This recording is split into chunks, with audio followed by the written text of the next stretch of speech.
Good morning. क्या पढ़ा था कल? आवाज बढ़ो। क्या पढ़ा था? महाजनपद काल। कहां तक पढ़ दिया था? सारे महाजनपद पढ़ दिए। चलो बताओ। देख, राजस्थान में सीए हैकेट को हस्तकुटार कहां कहां से मिली? जयपुर और इंद्रगढ़। सटनकार को और बी आलसीन को प्राचीन सभ्यताओं का पालना कौन से जिले में, कौन सी नदी के किनारे, किसने उत्खनन किया और कौन सी जगह का उत्खनन किया, और हमें वहां से कैसे लघु उपकरण, पाषाण के उपकरण कैसे मिले, लघु पाषाण उपकरण। और कौन सी धातु मिलती है? लोहा। क्या मिलता है? लोहा। तांबे की छेद वाली सुई मिलती है। सबों के साथ क्या मिलते हैं? खाद्य सामग्री और बर्तन। और क्या क्या मिलते हैं? पशुपालन और कृषि। क्या क्या मिलते हैं? पशुपालन और कृषि। अच्छा, तिलवाड़ा कौन से जिले में, कौन सी नदी के किनारे, किसने उत्खनन किया? हमें यहां से लघु पाषाण उपकरण, पशु और अग्नि। वीरेंद्रनाथ मिश्र की बुक का नाम बताओ। Late mesolithic cultures of north west India. Barmer में एक और सेंटर है, पचपदरा। अजमेर में एक सेंटर है, बूढ़ा पुष्कर। दो सेंटर आपके नागौर में, जायल और डीडवाना। और दो सेंटर आपके पाली में, सोजत और धनरी। दो सेंटर है। ताम्र पाषाण काल की सभ्यता कौन सी नदी के किनारे? मुख्य केंद्र कौन सा था? कौन से जिले में, कौन सी नदियों के किनारे? आइडिया बेड़क। उसके पुराने नाम क्या क्या थे? उसका स्थानीय नाम क्या है? उसका उत्खनन किस किसने किया? अक्षय कीर्ति, व्यास,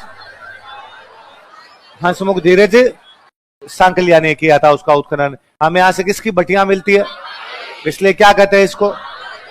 और कौन से मृद भांड प्राप्त होते हैं, उनको क्या कहा जाता है? कौन से उद्योग के साक्ष्य मिलते हैं? वजन तोलने के लिए क्या मिला है? अफगानिस्तान से क्या प्राप्त हुआ? ईरान का क्या प्राप्त हुआ? यूनान का क्या प्राप्त हुआ? अपोलो के चित्र वाला सिक्का। बेल की क्या प्राप्त हुई, उसे क्या कहा गया? सबों के साथ क्या मिलते हैं? क्या मिलते हैं? एक जगह से कितने चूल्हे हैं जो किस तरफ इशारा करते हैं? संयुक्त परिवार या एक चूल्हा। कैसा? उनमें मसाले कूटने के लिए। क्या खाया करते थे वो लोग? उनकी नींव कैसी बनी हुई है, उनके मकान कैसे बने हुए? और मिट्टी में मजबूती के लिए क्वार्ट्ज मिलाई जाती थी। गिलुंड कौन से जिले में, किस किसने उत्खनन किया? सिंधे और ग्रेगरी पोसल। कौन सी जगह का उत्खनन हुआ? कैसे ईंटें मिलती है? कितने प्रकार के मृद भांड? 5 प्रकार के मृद भांड मिलते हैं। और हमें यहां से मिट्टी के, पत्थर की, हाथीदांत की। बालातल कौन से जिले में, किसने उत्खनन किया? कौन सी सभ्यता के कांटेक्ट में थे? कौन सी भट्टियां प्राप्त होती है? 11 कमरों का एक, पानी के लिए, हाथ से बुना हुआ। ओजियाना कौन से जिले में? और यहां से हमें क्या क्या प्राप्त होता है? गाय व बैल की मर्ण मूर्तियां। किस किसने उत्खनन किया? एक उदयपुर में एक सेंटर और है, भगवानपुरा। गुजरात में एक सेंटर है, रोजरी। कांस्य युग की सभ्यता कौन सी नदी के पास मिली? पहला केंद्र कौन सा था? हड़प्पा। कौन सा था? हड़प्पा। बाद वाले केंद्र कौन सी नदी के पास? कौन सी? सरस्वती। आपने राजस्थान में सेंटर कौन सा है, कौन से जिले में? क्या अर्थ होता है इसका? कौन सी नदी के किनारे? किसने सर्वे किया? पहली जानकारी किसने दी? खोज किसने की? उत्खनन किस किसने किया? बी के थापर और एमडी खरे। कितने लेवल का हुआ? पहले 2 लेवल किसके, बाद वाले 3 लेवल किसके? पाकिस्तान का कौन सा शहर ऐसा है? तीसरी राजधानी कौन कहता है? नगर कितने भागों में बंटा हुआ था? पश्चिमी भाग क्या कहलाता है? उसमें क्या बने होते थे? पूर्वी भाग क्या कहलाता है? उसमें क्या बने होते थे? क्या बने होते? सामान्य भवन बने। दोनों भाग अलग अलग। कैसी चूड़ियां प्राप्त होती है? एक कमरा मिला, वो क्या है? और जुता हुआ खेत कौन सी दिशा से मिलता है? एक साथ कितनी फसलें उगाते? मकान कैसी ईंटों के? इसका मतलब कालीबंगा एक। वो कच्ची ईंटें कैसी है? अलंकृत। कैसी ईंटें? अलंकृत ईंटें। और दो स्पष्ट जल निकासी प्रणाली का किसकी नालियां प्राप्त होती है? लकड़ी की नालियां। कितने अग्निकुंड मिले हैं? समाधान कैसे मिले हैं? एक खोपड़ी में कितने छेद है जो किस तरफ इशारा करती है? बैल की, कैसे बैल की मर्ण मूर्ति मिली है? भागते हुए बैल की मर्ण मूर्ति प्राप्त होती है। कालीबंगा का पतन किस वजह से हुआ होगा? और एक मुहर मिलती है, वो कहां की है? मेसोपोटामिया की। किस शेप की मुहर मिली है? कैसी है? बेलनाकार मुहर। कालीबंगा म्यूजियम कब बना दिया गया? कौन कहता है कि इसका उद्गम जो है सोती सभ्यता से हुआ था? सोती सभ्यता कौन से जिले में? उसके दो केंद्र कौन से हैं? सावनिया और पुगल उसके केंद्र है। आपके वैदिक सभ्यता के तीन केंद्र कौन कौन से मिले अपने को? अनूपगढ़, तरखानवाला, डेरा और चक 64। अच्छा, उधर आपके मत्स्य महाजनपद की जानकारी कहां से मिलती है? और उसके क्षेत्र कौन कौन से थे? उसकी राजधानी कौन सी थी? विराटनगर की जानकारी क्या है? महाभारत से मिलती है। महाभारत के बाद ये शक्तिशाली हो गए, ऐसा कौन कहता है? किससे हार गए थे? किस में मिल गए थे? सूरसेन महाजनपद का इलाका कौन सा था? अलवर, भरतपुर और अलवर, भरतपुर, करौली वाला पूरा इलाका। राजधानी कौन सी थी? मथुरा। और कुरु महाजनपद में कौन सा इलाका था? इसकी राजधानी कौन सी थी? सिवी जनपद का क्षेत्र कौन सा था? और सिवी जनपद की राजधानी कौन सी थी? माध्यमिका की खोज कौन करता है? कार्लाइल। कौन करता है? यह राजस्थान का पहला। इसका उत्खनन किस किसने किया? BR भंडारकर और KB। कौन कौन सी धर्मों के लोग रहते थे? और हमें इसकी जानकारी कौन कौन सी किताबों से मिलती है? महाभारत, अष्टाध्यायी और महाभाष्य। कौन से जनपद के सिक्के मिले? गुप्त काल का क्या प्राप्त होता है? और कुएं कैसे प्राप्त होते हैं? चक्रधार कुएं प्राप्त होते हैं। मालव जनपद कौन से क्षेत्रों में था?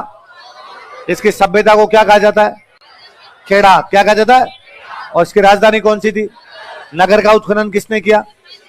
नगर से 6000 सिक्के किसको मिले? किस किस की मूर्तियां मिलती है हमें यहां से? महिषासुर मर्दिनी, एक मुखी शिवलिंग, दुर्गा, गणेश और लक्ष्मी। योद्धा जनपद कौन से इलाकों में था? योद्धाओं ने किसको हराया था? वो क्या उपाधि धारण करते? ये जानकारी रुद्रदामन का कौन सा अभिलेख देता है? सालवा जनपद कौन से क्षेत्र में था? किससे लड़ाई पंगा चलता है इनका? आपका अर्जुनायन जनपद कौन से इलाकों में था? राजन्य जनपद कौन से क्षेत्रों में था? इतना बड़ा है। चलो आगे बढ़ते।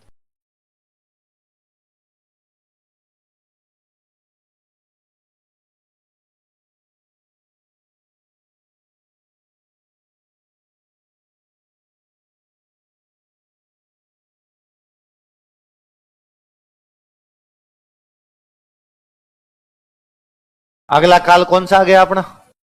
मौर्य काल। कौन सा आ गया?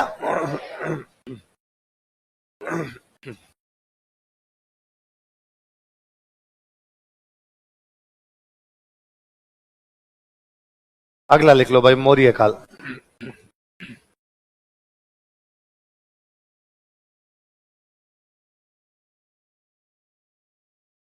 अगला काल कौन सा है? मौर्य काल। सुनो, देखो बात सुनो। भारत में कितने बड़े महाजनपद थे? इन 16 महाजनपदों को एक महाजनपद खा गया, मगध। कौन सा खा गया? मगध। किसका पुराना नाम है? बिहार। किसका पुराना नाम है? अब पूरे भारत में एक ही महाजनपद है, वो महाजनपद कौन सा है? मगध। मगध में अलग अलग वंश आते गए।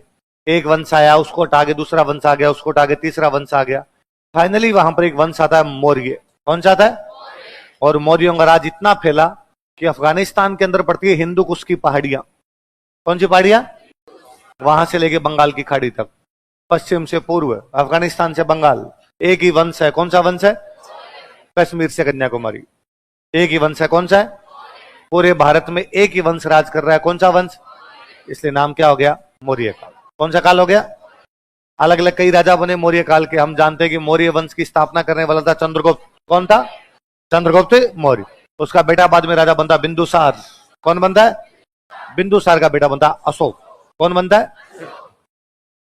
अपने को जानकारी अशोक से मिलती है। मौर्य काल की ज्यादातर जानकारी अशोक के अभिलेखों से मिलती है। किससे मिलती है? भारत में कोई पहला बड़ा राजा जिसने बड़े तौर पर अभिलेख लगवा दिए थे, वो कौन हुआ था? जगह जगह जगह जगह उसने अभिलेख लगवाए एकदम। जैसे आज अपने पास होता है एक संविधान, है ना? मैं पूछूं भाई अपना देश किससे चलता था, आप कहोगे देश किससे चलता है? संविधान। संविधान पढ़ना हो तो आपको सर बुक है संविधान की बुक मार्केट से खरीद के लेके आ जाओ, पढ़ लो संविधान की बुक, आपको पता चल जाएगा भारत में क्या क्या कानून है। उस समय बुक तो ऐसी बांटी नहीं जा सकती थी, अशोक ने अभिलेख लगवा दिए, ये कानून है, मानो इनको। तो अशोक अपने कानून लगवाता, कानून लिखवाता है, उन कानूनों को अशोक बोलता है धम्म। अशोक क्या कहता है, जैसे हम कहते हैं हम संविधान का पालन करना चाहिए, अशोक कहता है किसका पालन करना चाहिए, और धम्म में उस टाइम के कानून उस हिसाब से, आज के कानून आज के हिसाब से, उस समय वो लिखता है। अशोक अपने बारे में लिखता है और कहता है कि मैं ये आदेश देता हूं कि आज के बाद कोई पशु पक्षियों की शिकार नहीं करेगा। आज भी तो कहता है, संविधान कहता है आज भी जीव हत्या नहीं की जा सकती, वो लिखता है। अशोक ये घोषणा करता है कि मेरे कर्मचारी राज्य की प्रजा का ध्यान रखेंगे, अभी भी तो लिखा। जैसे अशोक ने अलग अलग कानून लिखवा दिए, और कानून अलग अलग जगह पत्थरों पर लिखवा के उसने अलग अलग जगह लिखवा दिए, खड़े कर दिए पत्थर। या तो पत्थर चौड़े पत्थर है इसलिए उनको बोलते शिलालेख, या लंबे पत्थर है अतः अपने बोलते हैं उनको स्तंभ लेख। क्या बोलते हैं, अपने को मिला के अशोक के अभिलेख ध्यान रखना है। और अशोक अपने अभिलेखों में किसकी जानकारी देता है, धम्म, किसकी जानकारी। अच्छा बताओ, अशोक यदि अभिलेख लगवाएगा किसी भी जगह पर तो महत्वपूर्ण जगह पे लिखवाएगा, हर कहीं लिखवा देगा। महत्वपूर्ण जगह पे, अच्छी सी बड़ी बड़ी जगह पे लिखवाओ ताकि हर कोई लोगों के दिमाग में।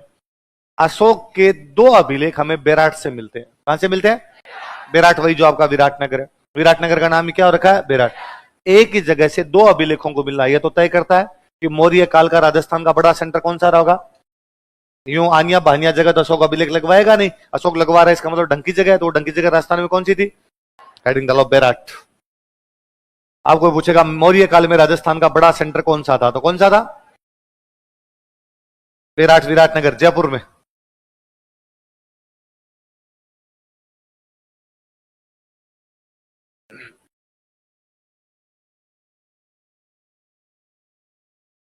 विराट कहां पर है, लिखो। यहां से अशोक के 2 अभिलेख प्राप्त होते हैं। We get 2 inscription of Ashoka from here. यहां से अशोक के 2 अभिलेख प्राप्त होते हैं। We get 2 inscription of Ashoka from here. यहां से अशोक के 2 अभिलेख प्राप्त होते हैं। We get 2 inscription of Ashoka from here. कितने अभिलेख मिलते हैं अशोक के, 2 अभिलेख मिलते हैं। ए और बी लगा के लिख लेते हैं अपना ना, तो पहले ए लगा के लिखो। सुनना मेरी बात, 1837 की बात थी। कब की बात थी, अंग्रेजों का एक फौज का अधिकारी है, उसका नाम है कैप्टन बर्ट। क्या नाम है उसका, वो अपने बेराट आया हुआ है। कहां पर आया हुआ है, और बेराट में वो एक पहाड़ पे चढ़ता है, उस पहाड़ का नाम है बीजक।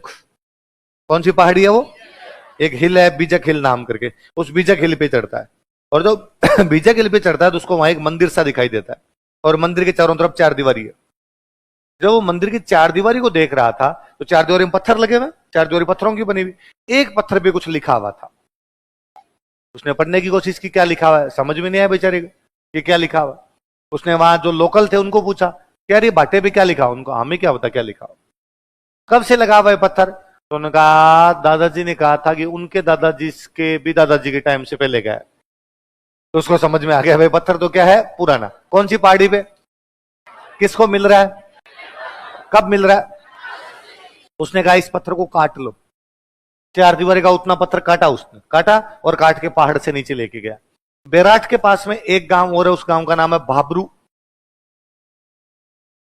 कौन सा गांव है, वो भाबरू गांव में रुका हुआ था, इसलिए बेराट वाले बीजक पहाड़ी के अभिलेख को वो कौन से गांव ले गया, भाबरू। यहां से उसने भेज दिया कलकत्ता। कहां भेज दिया, क्योंकि अंग्रेजों की राजधानी कहां थी, कलकत्ता। अंग्रेज कलकत्ता में ये सब काम करते, पढ़ाई लिखाई का काम। उसने अभिलेख कलकत्ता भेजा, लिख के भेजा, मैं इन दिनों भाबरू में हूं, बेराट की बीजक पहाड़ी से मुझे एक अभिलेख मिला है, मैं आपको भेज रहा हूं, प्लीज इसे पढ़िए, इसमें क्या लिखा हुआ है। कलकत्ता वालों के पास पहुंचा तो उन्होंने कहा कि कहां से आया अभिलेख, अपने पास भाबरू। उन्होंने लिख दिया इसको भाबरू अभिलेख। क्या लिख दिया, भाबरू अभिलेख का भाबरू से कोई लेना देना नहीं है। भाबरू अभिलेख बेराट का है। कहां का है, कौन सी पहाड़ी का, भाबरू से भेजा गया, इसलिए उसको क्या बोलने लगे, 2 अलग अलग गांव है। बेराट अलग गांव है, भाबरू अलग गांव। अभिलेख कहां से मिला, बेराट। भेजा कहां से गया, भाबरू से, इसलिए क्या बोलने लगे। पहले बड़ी बात देखो, 1837 ईस्वी में, इन 1837 एडी, 1837 ईस्वी में इन 1837 एडी कैप्टन बर्ट को कैप्टन बर्ट को बिजक पहाड़ी से अभिलेख प्राप्त हुआ था। Captain Burt collected an inscription from Bijak hill.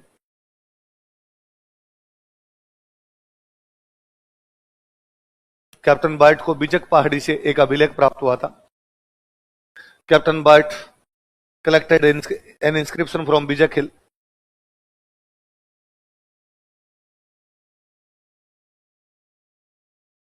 Captain Burt को बिजक पहाड़ी से अभिलेख प्राप्त हुआ था।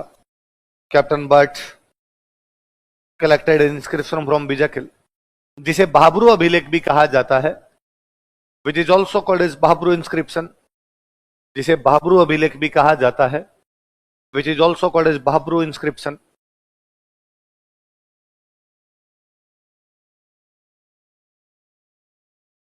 जिसे क्या कहा जाता है?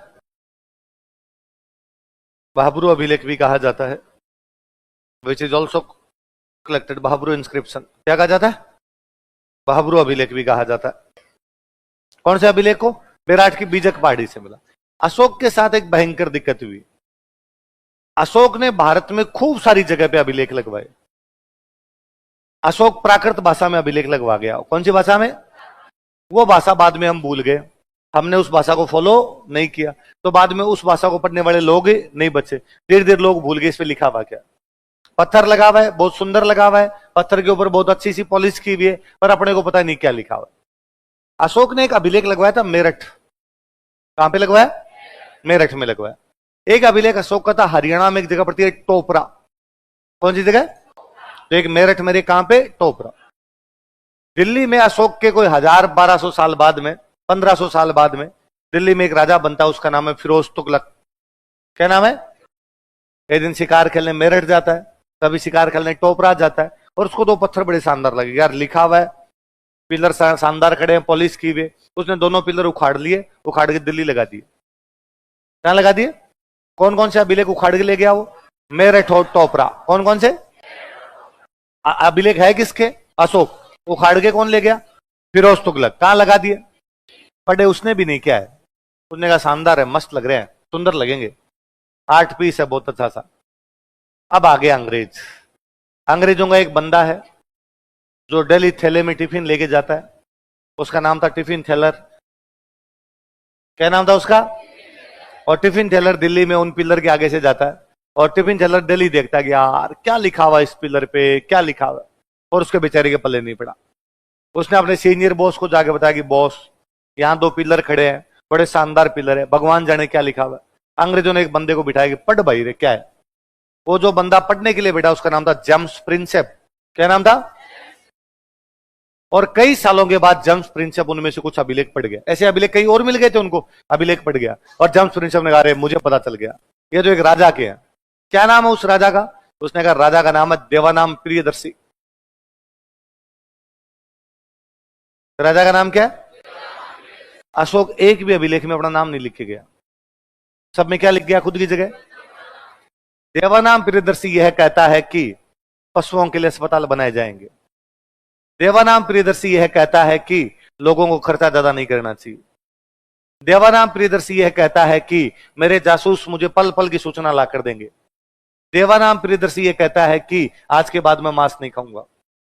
देवानाम प्रियदर्शी यह कहता है कि सब नाम देवानाम प्रियदर्शी, देवानाम प्रियदर्शी, नाम नहीं लिखा। तो अंग्रेजों ने कहा ये देवानाम प्रियदर्शी के अभिलेख है। आपने से पूछा कि आप में कोई देवानाम प्रियदर्शी नाम का राजा वादा? हमने कहा सारे।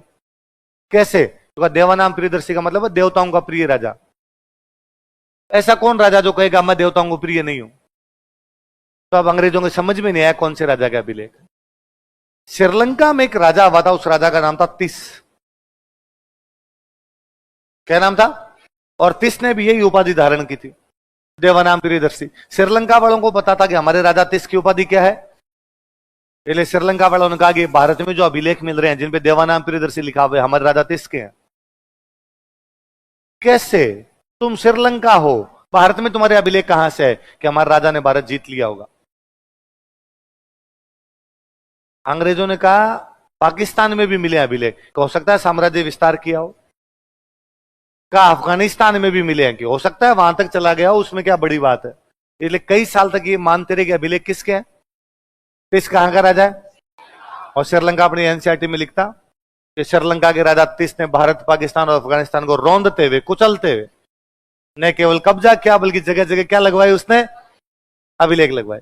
1915 के आसपास कर्नाटक में एक जगह पड़ती है मास्की, कौन सी जगह, और मास्की में अंग्रेजों को एक अभिलेख मिला, और उस अभिलेख में लिखा था देवताओं का देवानाम प्रियदर्शी अशोक ये कहता है कि अंग्रेजों का होल्ड, ये कौन है, अशोक कौन है। अर्जुन का रुको रुको एक बार पूछते हैं।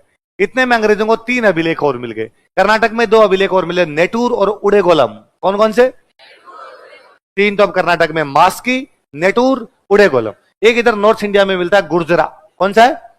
अब अंग्रेजों के पास 4 अभिलेख थे, मास्की, नेटूर, उड़ेगोलम, गुर्जरा। कौन कौन से 4, मास्की, नेटूर, उड़ेगोलम, गुर्जरा।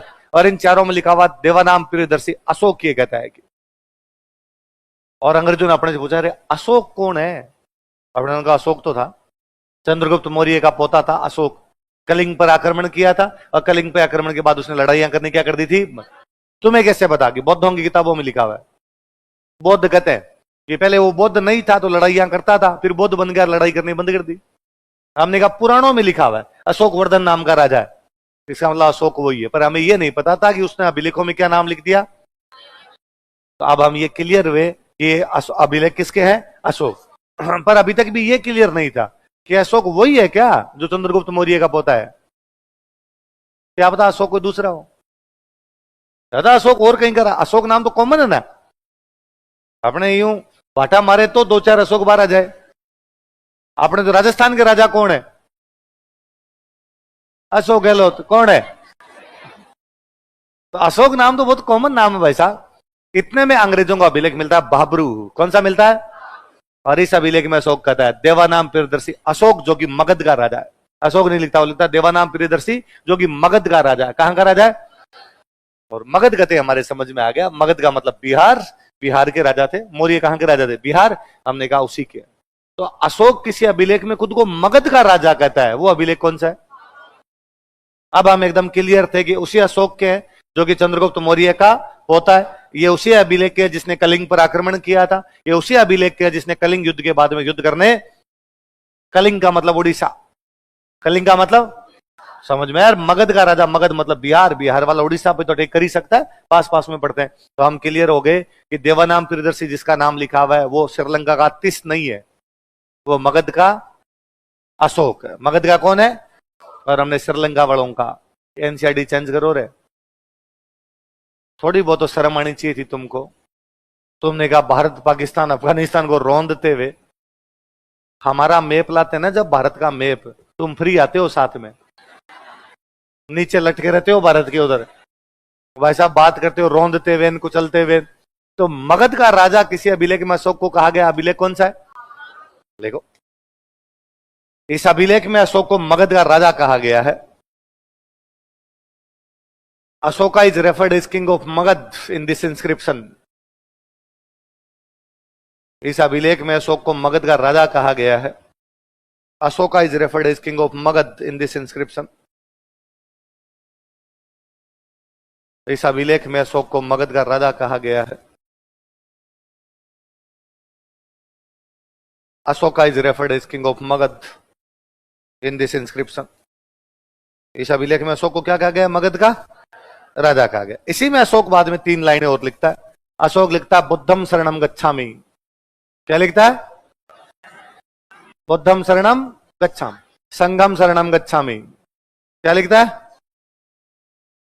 धम्मम शरणम गच्छामि। क्या है बोलो, तीनों एक साथ बोलो, बुद्धम शरणम गच्छामि, संघम शरणम गच्छामि। बुद्ध की शरण में जाओ, संघ की शरण में जाओ, धम्म की शरण में जाओ। बुद्ध को मानिए, संघ को मानिए, धम्म को मानिए। बुद्ध मतलब भगवान बुद्ध, भगवान बुद्ध की बात मानिए। भगवान बुद्ध ने जो कोचिंग शुरू की थी उस कोचिंग का नाम था संघ। भगवान बुद्ध की कोचिंग का नाम क्या था, तो भगवान बुद्ध के बाद में और भी आए उसमें टीचर जो आए, उन्होंने जो कहा वो बात भी मानो, नोट्स पढ़ो कोचिंग वाले। तो बुद्ध की बात मानो, संघ की बात मानो, धम्म उसका संविधान, उसने खुद ने जो संविधान तैयार करवाया वो क्या था, तो कहता बुद्ध को मानिए, संघ को मानिए, धम्म को मानिए, मैं मानता हूं तीनों को, मैं बुद्ध को मानता हूं, संघ को मानता हूं, धम्म को मानता हूं। ऐसा अशोक कौन से अभिलेख में कहता है? कौन से में? इस अभिलेख ने एग्जैक्टली हमें यह बताया कि अशोक बौद्ध धर्म को मानता है। अशोक किसको मानता है? क्योंकि इतने दिन बौद्ध तो अपनी किताब में लिख रहे थे कि अशोक हमारे धर्म को मानता था, हमारे धर्म, हमें लगता है क्या पता झूठी लिख रहे हो, अपने को बढ़ा चढ़ा के मानते हो, इसलिए कहते हो कि देखो साहब अशोक बड़ा राजा था, वो हमें मानता था। और जब भाबरू पढ़ा तो हमें पता चला कि हाँ यार, अशोक बुद्ध को भी मानता है, संघ को भी मानता है, धम्म को भी मानता है। इसलिए क्या लिखता हो? बुद्धम शरणम गच्छामि, संघम शरणम गच्छामि, धम्मम शरणम गच्छामि। बुद्ध की शरण में जाओ, संघ की शरण में जाओ, धम्म। तो अशोक किस किस में विश्वास करता है? बुद्ध, संघ, धम्म। समझ आओगे? देखो, अशोक बुद्ध, संघ तथा धम्म में विश्वास व्यक्त करता है। अशोका बिलीव्स इन बुद्धा, संघ एंड धम्मा। अशोक बुद्ध, संघ तथा धम्म में विश्वास व्यक्त करता है। अशोका बिलीव्स इन बुद्धा, संघ एंड धम्मा। अशोक बुद्ध, संघ तथा धम्म में विश्वास व्यक्त करता है। अशोका बिलीव्स इन बुद्धा, संघ एंड धम्मा। किस किस में विश्वास व्यक्त करता है? बुद्ध, संघ और धम्म। किस किस में? और फिर वो कहता है सिलेक्शन करवाना है तो बौद्धों की 7 किताब पढ़नी पड़ेगी। कितनी किताब? वो कहता मैंने तो पढ़ ली भाई साहब, रिवीजन ही कर लिया एक बार, आप पढ़ लीजिए इनको। तो कितनी बौद्ध ग्रंथों की जानकारी देता है? लिख लो, यह अभिलेख 7 बौद्ध ग्रंथों की जानकारी देता है। This inscription provides information about 7 Buddhist text. यह अभिलेख 7 बौद्ध ग्रंथों की जानकारी देता है। This inscription provides information about 7 Buddhist text. यह अभिलेख 7 बौद्ध ग्रंथों की जानकारी देता है। This inscription provides information about 7 Buddhist text. 7 बौद्ध ग्रंथों की जानकारी देता है। 7 बुद्धिस्ट टेक्स्ट। कौन सा अभिलेख? भाबरू अभिलेख। तो भाबरू अभिलेख जो है वो कौन सी पहाड़ी से मिला? किसको मिला? कैप्टन बाल्ट को। कब मिला? अशोक को क्या कहा गया इसमें? मगध का राजा। अशोक किस किस में विश्वास करता है? बुद्ध, संघ और धम्म। और बाद में अशोक कितने बौद्ध ग्रंथों की बात बता, कितने बताता है? 7। अब ये तो कैप्टन बाल्ट को मिल गया, मामला रफा दफा हो गया। भारत में पुरातत्व की शुरुआत कौन करता है? Alexander Cunningham. कौन करता है? मैंने बताया था अलेक्जेंडर कनिंघम को बौद्ध धर्म में बड़े मजे आए थे, उसने बौद्धों की चीजें खुदवाई थी। और उसको पता चला कि यार बेराठ में एक अभिलेख मिला है और बेराठ वाले अभिलेख के अंदर अशोक कहता है कि मैं क्या हूं? बौद्ध। तो उसने कहा इसका मतलब बेराठ में बौद्ध रहते थे। तो उसने कहा बेराठ को और खोदो, बेराठ का पता लगाओ। इसलिए बेराठ का पता लगाने के लिए अलेक्जेंडर कनिंघम राजस्थान में एक बंदे को भेजता है, कार्लाइल। किसको भेजता है? इसलिए राजस्थान में पुरातत्व का जनक। भारत में तो कौन है? कनिंघम। राजस्थान में कौन है? कार्लाइल। कार्लाइल को भेज देता है, कार्लाइल तू जा। तो कार्लाइल को कहता है बेराठ में अभिलेख मिला हुआ है पहले। कार्लाइल को कहता है वापस देखो ढंग से। इसलिए कार्लाइल जब यहां आता है तो उसको 1871 में एक और अभिलेख मिल जाता है। इस बार मिलता है भीम पहाड़ी से। पिछली बार कौन सी पहाड़ी से मिला था? इस बार कौन सी पहाड़ी से? यह अभिलेख किसको मिलता है? कार्लाइल। किसको मिलता है? ये सिंपल अभिलेख है। 100 के जो बाकी सिंपल सिंपल अभिलेख है, ये करना चाहिए, ये करना चाहिए, उस टाइप का अभिलेख है। तो दूसरे वाला अभिलेख कौन सी पहाड़ी से? बेराठ में पहाड़ी का नाम है भीम पहाड़ी। क्या नाम है? ये इस तरह इशारा करती है कि पांडव अपना अज्ञातवास काट के गए हैं। पांडव अपना क्या काट गए? जहां पर पांडवों के नाम से कुछ ना कुछ चीजें उनके बारे में हमारा ये मानता कि यहाँ पे पांडवों का कुछ ना कुछ कभी ना कभी रहा होगा। पहाड़ी का नाम भीम पहाड़ी है, इसका मतलब भीम रहा, इसलिए पहाड़ी का नाम ही क्या हो गया? तो भीम पहाड़ी से अभिलेख किसको मिला? कार्लाइल। कब मिला? बी लिखो, ए हो गया, बी लिखो। 2 अभिलेख है, ए और बी लिख लेते हैं अपने। तो बी हेडिंग डाल के लिख लो।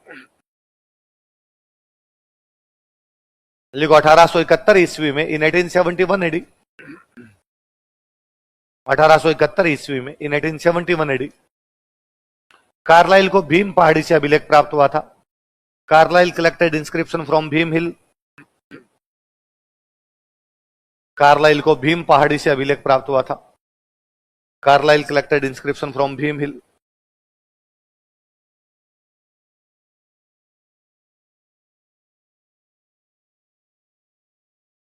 कार्लाइल को कौन सी पहाड़ी से मिला था? भीम पहाड़ी से अभिलेख मिला था।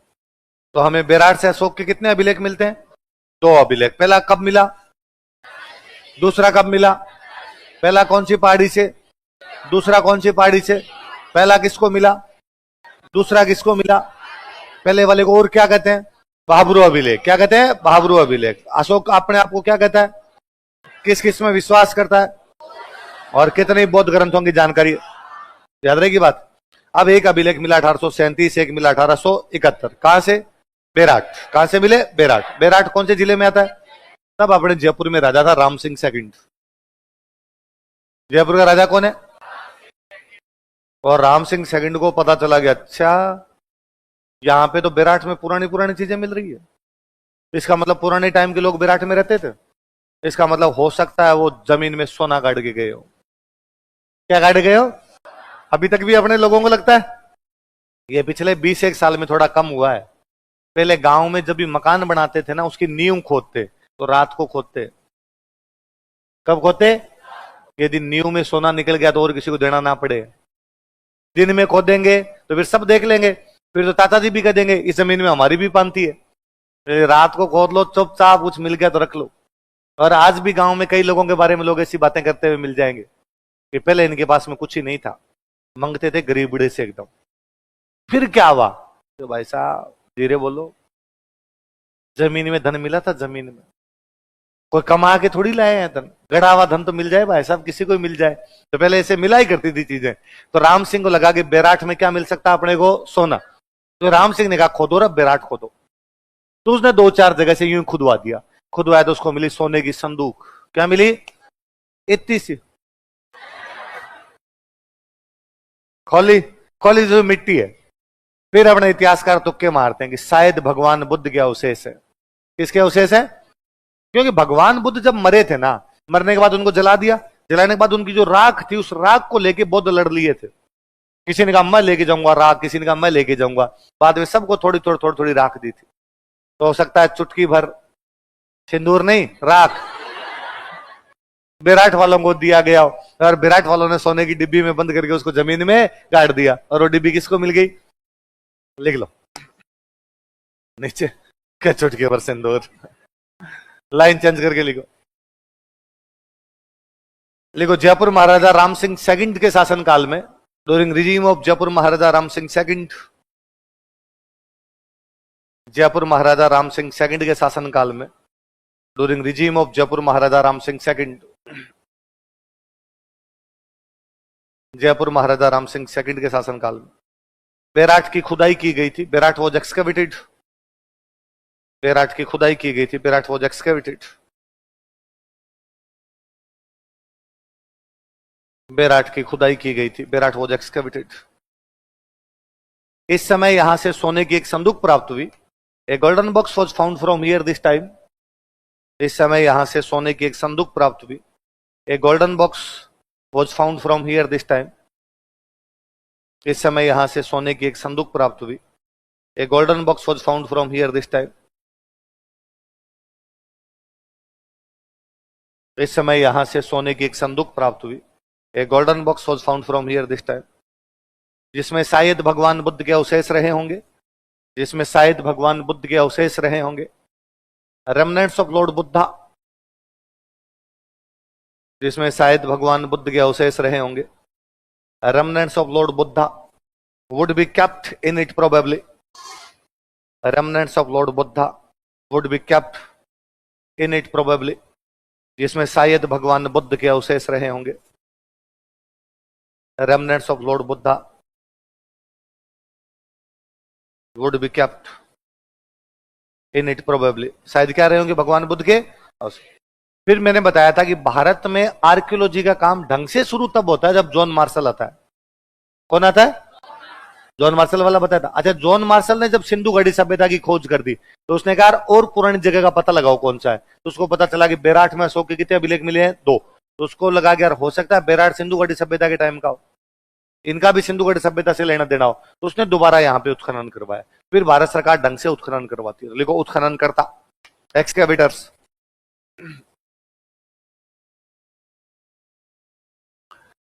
और सबसे पहले यहां का उत्खनन करने के लिए आते हैं दयाराम साहनी। कौन आते हैं, 1936 में दयाराम साहनी। दयाराम साहनी वही है जिन्होंने हड़प्पा का उत्खनन किया था। इनको भेजा गया यार क्या पता पुरानी जगह तू जा क्या। फिर जब अपना देश आजाद हो गया था तो भारत सरकार ने 2 बंदे और भेजे।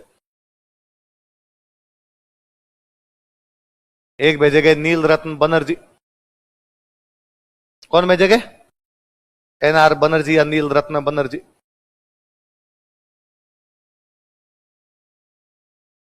और एक भेजे गए कैलाशनाथ दीक्षित।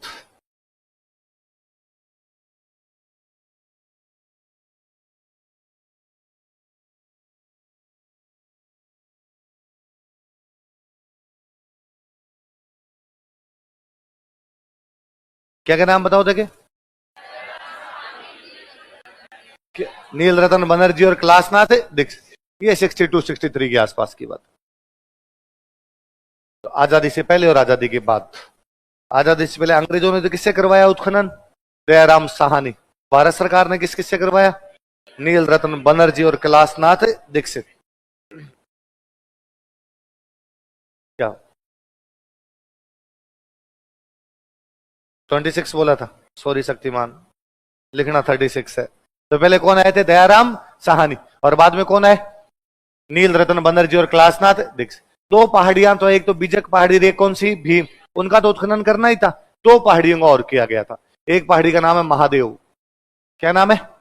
एक पहाड़ी का नाम है भोमली। कौन सी? लिख लो। महादेव पहाड़ी तथा भोमली पहाड़ी का उत्खनन किया गया था। Mahadev hill and Bhomli hill were excavated. Mahadev पहाड़ी तथा भोमली पहाड़ी का उत्खनन किया गया था। Mahadev hill and Bhomli hill were excavated.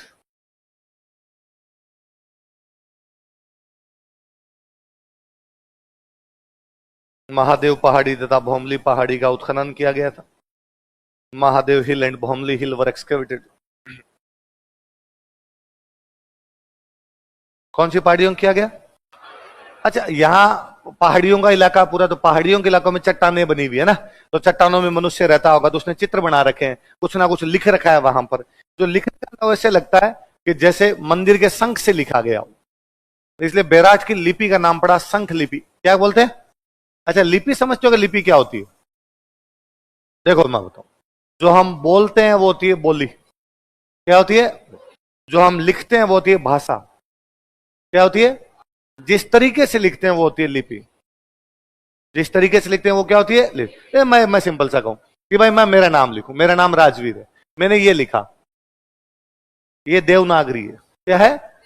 नाम मेरा मेरा ही नाम लिखा है राजवीर, लेकिन ये जो लिपि है, इस लिपि का नाम क्या है? देवनाग। सेम यही मैं लिख रहा हूं, ये रोमन है। कौन सी है? भाई नाम तो ये भी राजवीर है, नाम ये भी राजवीर, पर इसमें र ऐसे, इसमें र ऐसे, इसके अंदर ए ऐसे, इसमें ए ऐसे, इसमें ज ऐसे, इसमें अलग अलग तरीका है। ये जो लिखने का तरीका होता है इसको क्या बोलते हैं? वैसे पंजाबी लिखने का तरीका होता है गुरुमुखी। क्या होता है? उर्दू लिखने का तरीका है अरबी। कौन सा है? तो दुनिया में अलग अलग प्रकार की लिपियां होती है, तो जो हम बोलते हैं वो क्या होती है? बोली। क्या होती है? जो लिखते हैं वो क्या होती है? जिस तरीके से लिखते हैं वो क्या होती है? तो यहां अब उसकी भाषा को तो हम समझ नहीं पाए, उन्होंने क्या लिख रखा है, और लिखने का तरीका उसको देख के लगता है इसे मंदिर के किसके लेके गए हो? शंख। तो इसलिए लिपि को क्या बोलते हैं?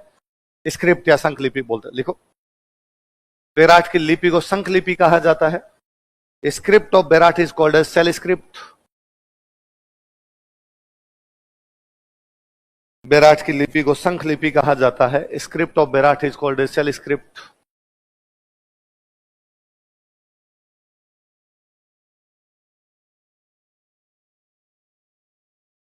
बैराठ की लिपि को क्या कहा जाता है? शंख लिपि कहा जाता है। एक तो बैराठ के बारे में अशोक के 2 अभिलेख मिले। राजा राम सिंह को यहां पर क्या मिली थी? सोने की संदूक। फिर बाद में सरकार ने उत्खनन किस किस से करवाया? दयाराम साहनी, नील रतन बनर्जी और कैलाशनाथ दीक्षित। महादेव पहाड़ी और भोमली पहाड़ी। और यहाँ की लिपि को क्या कहा गया? एक बात और, एक चाइना का यात्री था,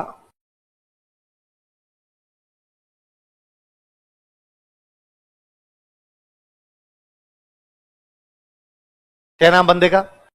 हालांकि नाम तो हम पढ़ ही नहीं पाए अभी तक, इसका नाम क्या था? कि आधी किताबों में लिखा हुआ है, ये आधी किताबों में इसी बंदे का नाम लिखा हुआ है। क्या लिखा हुआ है? पुरानी वाली एनसीईआरटी में इसका नाम लिखा हुआ था, युआन चुआंग। नई वाली एनसीईआरटी में इसी बंदे का नाम क्या लिखा?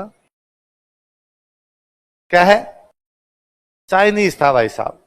उसने अपने वाले पूछा क्या नाम है, अपने वाला किसी को लगा हवेन सांगर, किसी को लगा वेन सांगर, किसी को लगा स्वेंत सांगर, किसी को लगा युआन चुआंग है। तो जो मानना अपने मान लो, पर अपने ये मान लो, ये याद रह जाएगा। कौन है? कहां का था? चाइना। कहां का था? चाइना। ये बौद्ध धर्म के बारे में पढ़ने के लिए भारत आया था। किसके बारे में पढ़ने के लिए? ये क्या भाई, बौद्ध धर्म की कोचिंग कहां पर अच्छी होती है? इंडिया। तो इंडिया आ गया। फिर इसने कहा पता लगाओ बौद्ध धर्म के लोग पुराने टाइम में कहां कहां रहते थे। उसको पता चला बेराट रहते थे। कहां रहते थे? तो ये बेराट आ गया। तो कौन सा चीनी यात्री बेराट आया था? कहां पे आया? बेराट। कहां पे आया? तो ये अपनी बुक में बेराट का नाम लिखता है, पी लो यो तो लो। क्या लिखता है? क्या लिखा इसने? किसका नाम? बेराट का नाम क्या लिखा? किसने? चाइनीज में ऐसा ही नाम है भाई साहब इसका। क्या नाम लिखा इसने? पी लो यो। फिर ये कहता है बेराट में बौद्धों के 8 मठ है। कितने मठ है? जैसे हिंदुओं में मंदिर होता है, बौद्धों में क्या होते हैं? मठ, मोनेस्ट्री। क्या होती है? मोनेस्ट्री। तो ये कहता है बौद्धों के 8 मठ थे। पर हे किस्मत, मैं जब गया तब तक तो तोड़ दिए। किसने तोड़ दिए? जिसने कहा हूणों ने। किसने तोड़ दिए? और ये कहता है हूणों का एक राजा आया, वो इनको तोड़ के चला गया, मिहिर कुल। कौन? तो वो हमें बताता है कि कौन से हूण राजा ने तोड़े। क्या तोड़े? मठ। कितने मठ थे? 8 मठ थे। कौन से हूण राजा ने तोड़ दिए? कहां पे? बेराट। कहां पे? बेराट। और बेराट को कहता क्या वो? क्या कहता है? पी लो यो तो लो। बोलो दोबारा। इस बार कभी आप बेराट की तरफ जाओ और जैसे आए बेराट, आप कहना आ गया पी लो यो तो लो। क्या आ गया? देखो, चीनी यात्री हवेनसांग ने, चाइनीज ट्रेवलर हवेनसांग, चीनी यात्री हवेनसांग ने, चाइनीज ट्रेवलर हवेनसांग। चीनी तो सही लिखे, चीनी दोनों बड़े होंगे। चीनी यात्री हवेनसांग ने बेराट की यात्रा की थी, विजिटेड बेराट। बेराट की यात्रा की थी, विजिटेड बेराट। बेराट की यात्रा की थी, विजिटेड बेराट। तथा उसने बेराट को पी लो यो तो लो कहा था। एंड ही कॉल्ड बेराट पी लो यो तो लो। क्या कहा बेराट को? पी लो यो तो लो। तथा उसने बेराट को पी लो यो तो लो कहा था।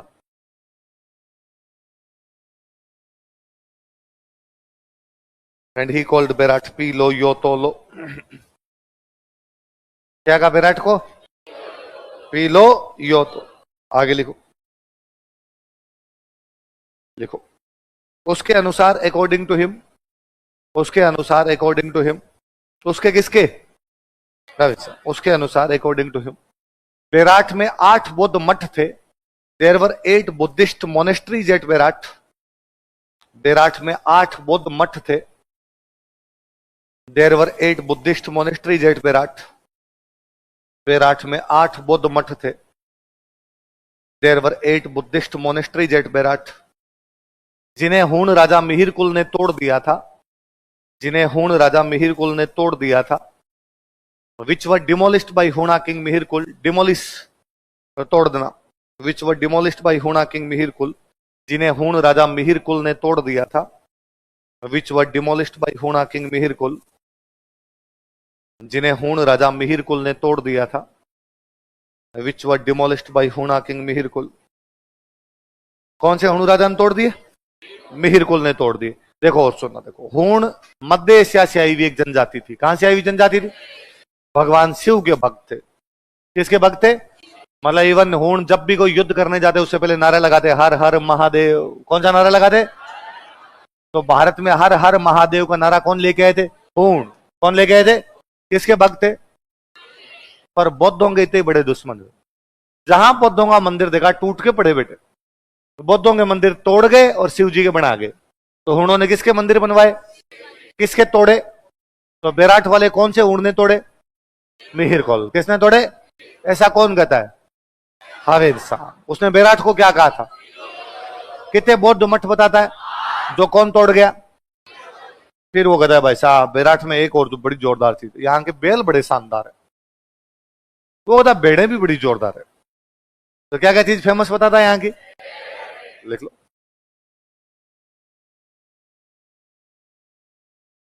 है हवेन संघ किसके शासनकाल में है, क्या करेगा इससे,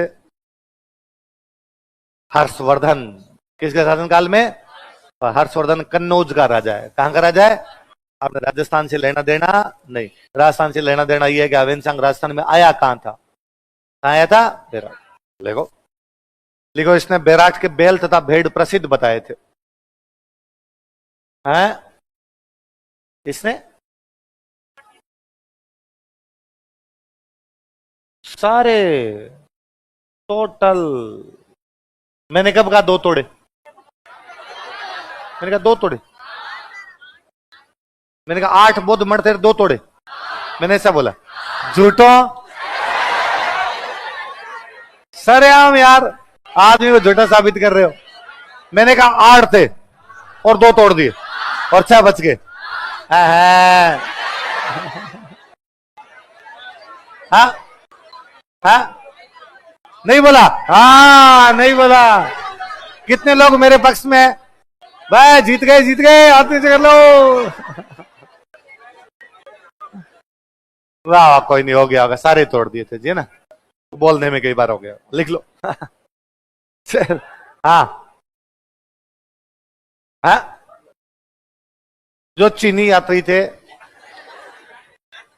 हाँ बेराट का नाम बताया, पी लो यो तो लो, उसकी बुक है पूरी, CU की उसकी बुक है, बुक का नाम क्या है, क्या क्या बुक है उसकी, हाँ तो अपने इतना लोड नहीं लेना, वो आगे इंडियन हिस्ट्री में पढ़ लेंगे अपना ना, उसने पूरी बुक लिखी है, लिखो। हाँ क्या हो गया अब, वो किसकी जानकारी, बौद्ध धर्म के पशुओं की। आप अपने किसी भी जगह जाते हैं, अपने कोई मंदिर देखने भी जाते हैं, तो वहां के लोगों को देखते नहीं, आंखें बंद कर लेते हैं कि मंदिर मंदिर देखेंगे और कोई सामने नहीं आना चाहिए, वापस आगे बातें बताते, अपने बताते ना भाई हम बनारस गए और भाई बंदर बहुत ज्यादा है वहां, नहीं बताते, हम गलताजी गए और गलताजी जाते तो कहते यार रास्ता बड़ा खराब है, तो हम ये थोड़ी कहेंगे रास्ता देखने गए, मंदिर देखने गए। चलो हाँ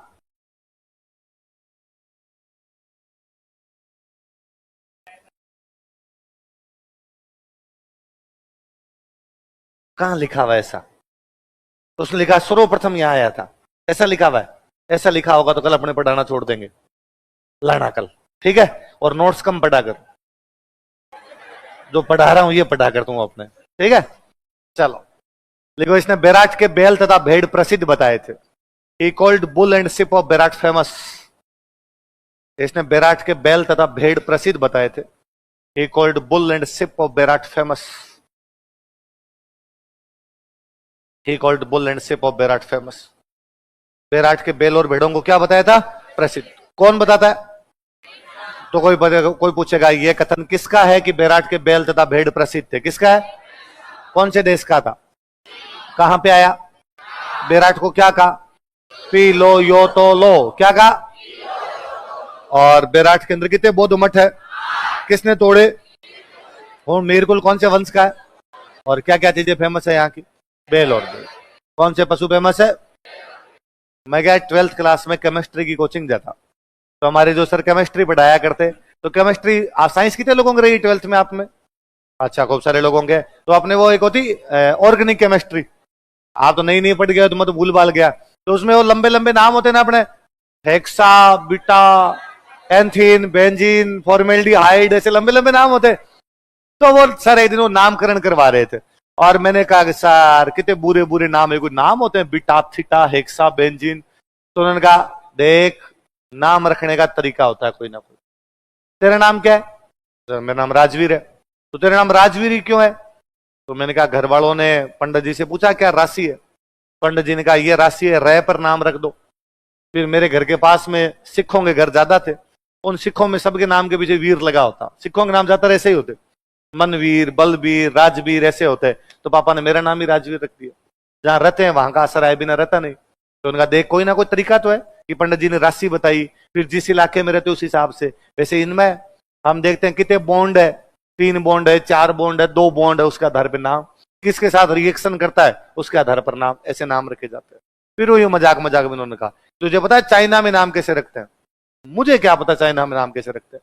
कि चाइना में जब बच्चा पैदा होता है तो चमचा गिराते हैं ऊपर से, चुंग चांग हेंग चुमाया।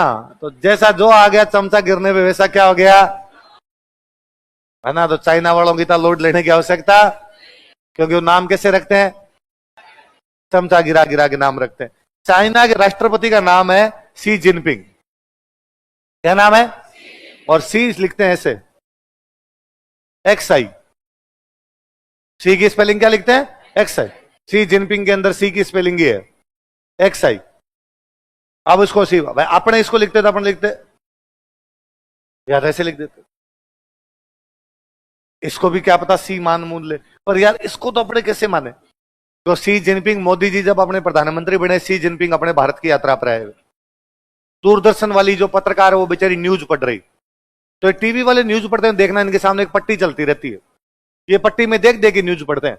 इसलिए देखना कभी न्यूज पढ़ते थे आंखें नहीं झपकाते, सीधे यूं बोलते रहते प्रधानमंत्री मोदी का अमेरिका की यात्रा पर। उन्होंने कहा कि अमेरिका 3 दिन की यात्रा की जाएगी। अमेरिका की यात्रा में उन्होंने जो बाइडेन से मुलाकात की, जल्दी क्योंकि पट्टी जल्दी चलती है। दूरदर्शन वालों की पट्टी थोड़ी धीमे धीमे चलती है, पर बोलना लगातार पड़ता है, रुक तो नहीं सकते ना। तो बेचारी वो पत्रकार थी, महिला पत्रकार थी, वो पढ़ रही थी, इंग्लिश में न्यूज पेपर पढ़ रही थी। तो आई कि भाई चीनी राष्ट्रपति शी जिनपिंग भारत आए, तो उसने लिखा कि चाइनीज प्रेसिडेंट, अब वो शी जिनपिंग इंग्लिश में लिखा आ गया। उसको लगा ये क्या, उसने कहा 11 जिनपिंग। अब एक्स आई को क्या पढ़े, उसको याद रहा नहीं शी जिनपिंग है। फिर इसको दूरदर्शन से बाहर निकाल दिया था, तुझे ये भी नहीं पता इसको सी कहते। उसने कहा किसी को नहीं पता इसको सी कहते, इसको 11 ही कहते हैं। अभी चाइना वाले इसको सी कर लेते, इसमें अपने क्या करें। तो चाइना वालों का लोड लेने की आवश्यकता, तो युआन चुआंग वेन सांग श्वेंत चांग युआन चुआंग, तो मानना है वो मानो। मौर्य काल के बाद में मौर्योत्तर काल,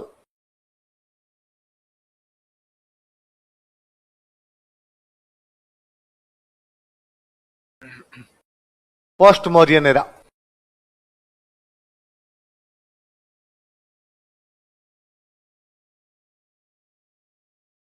मौर्य, हाँ एक कम है, अगला लिखो मौर्योत्तर काल। अगला कौन कौन सा है?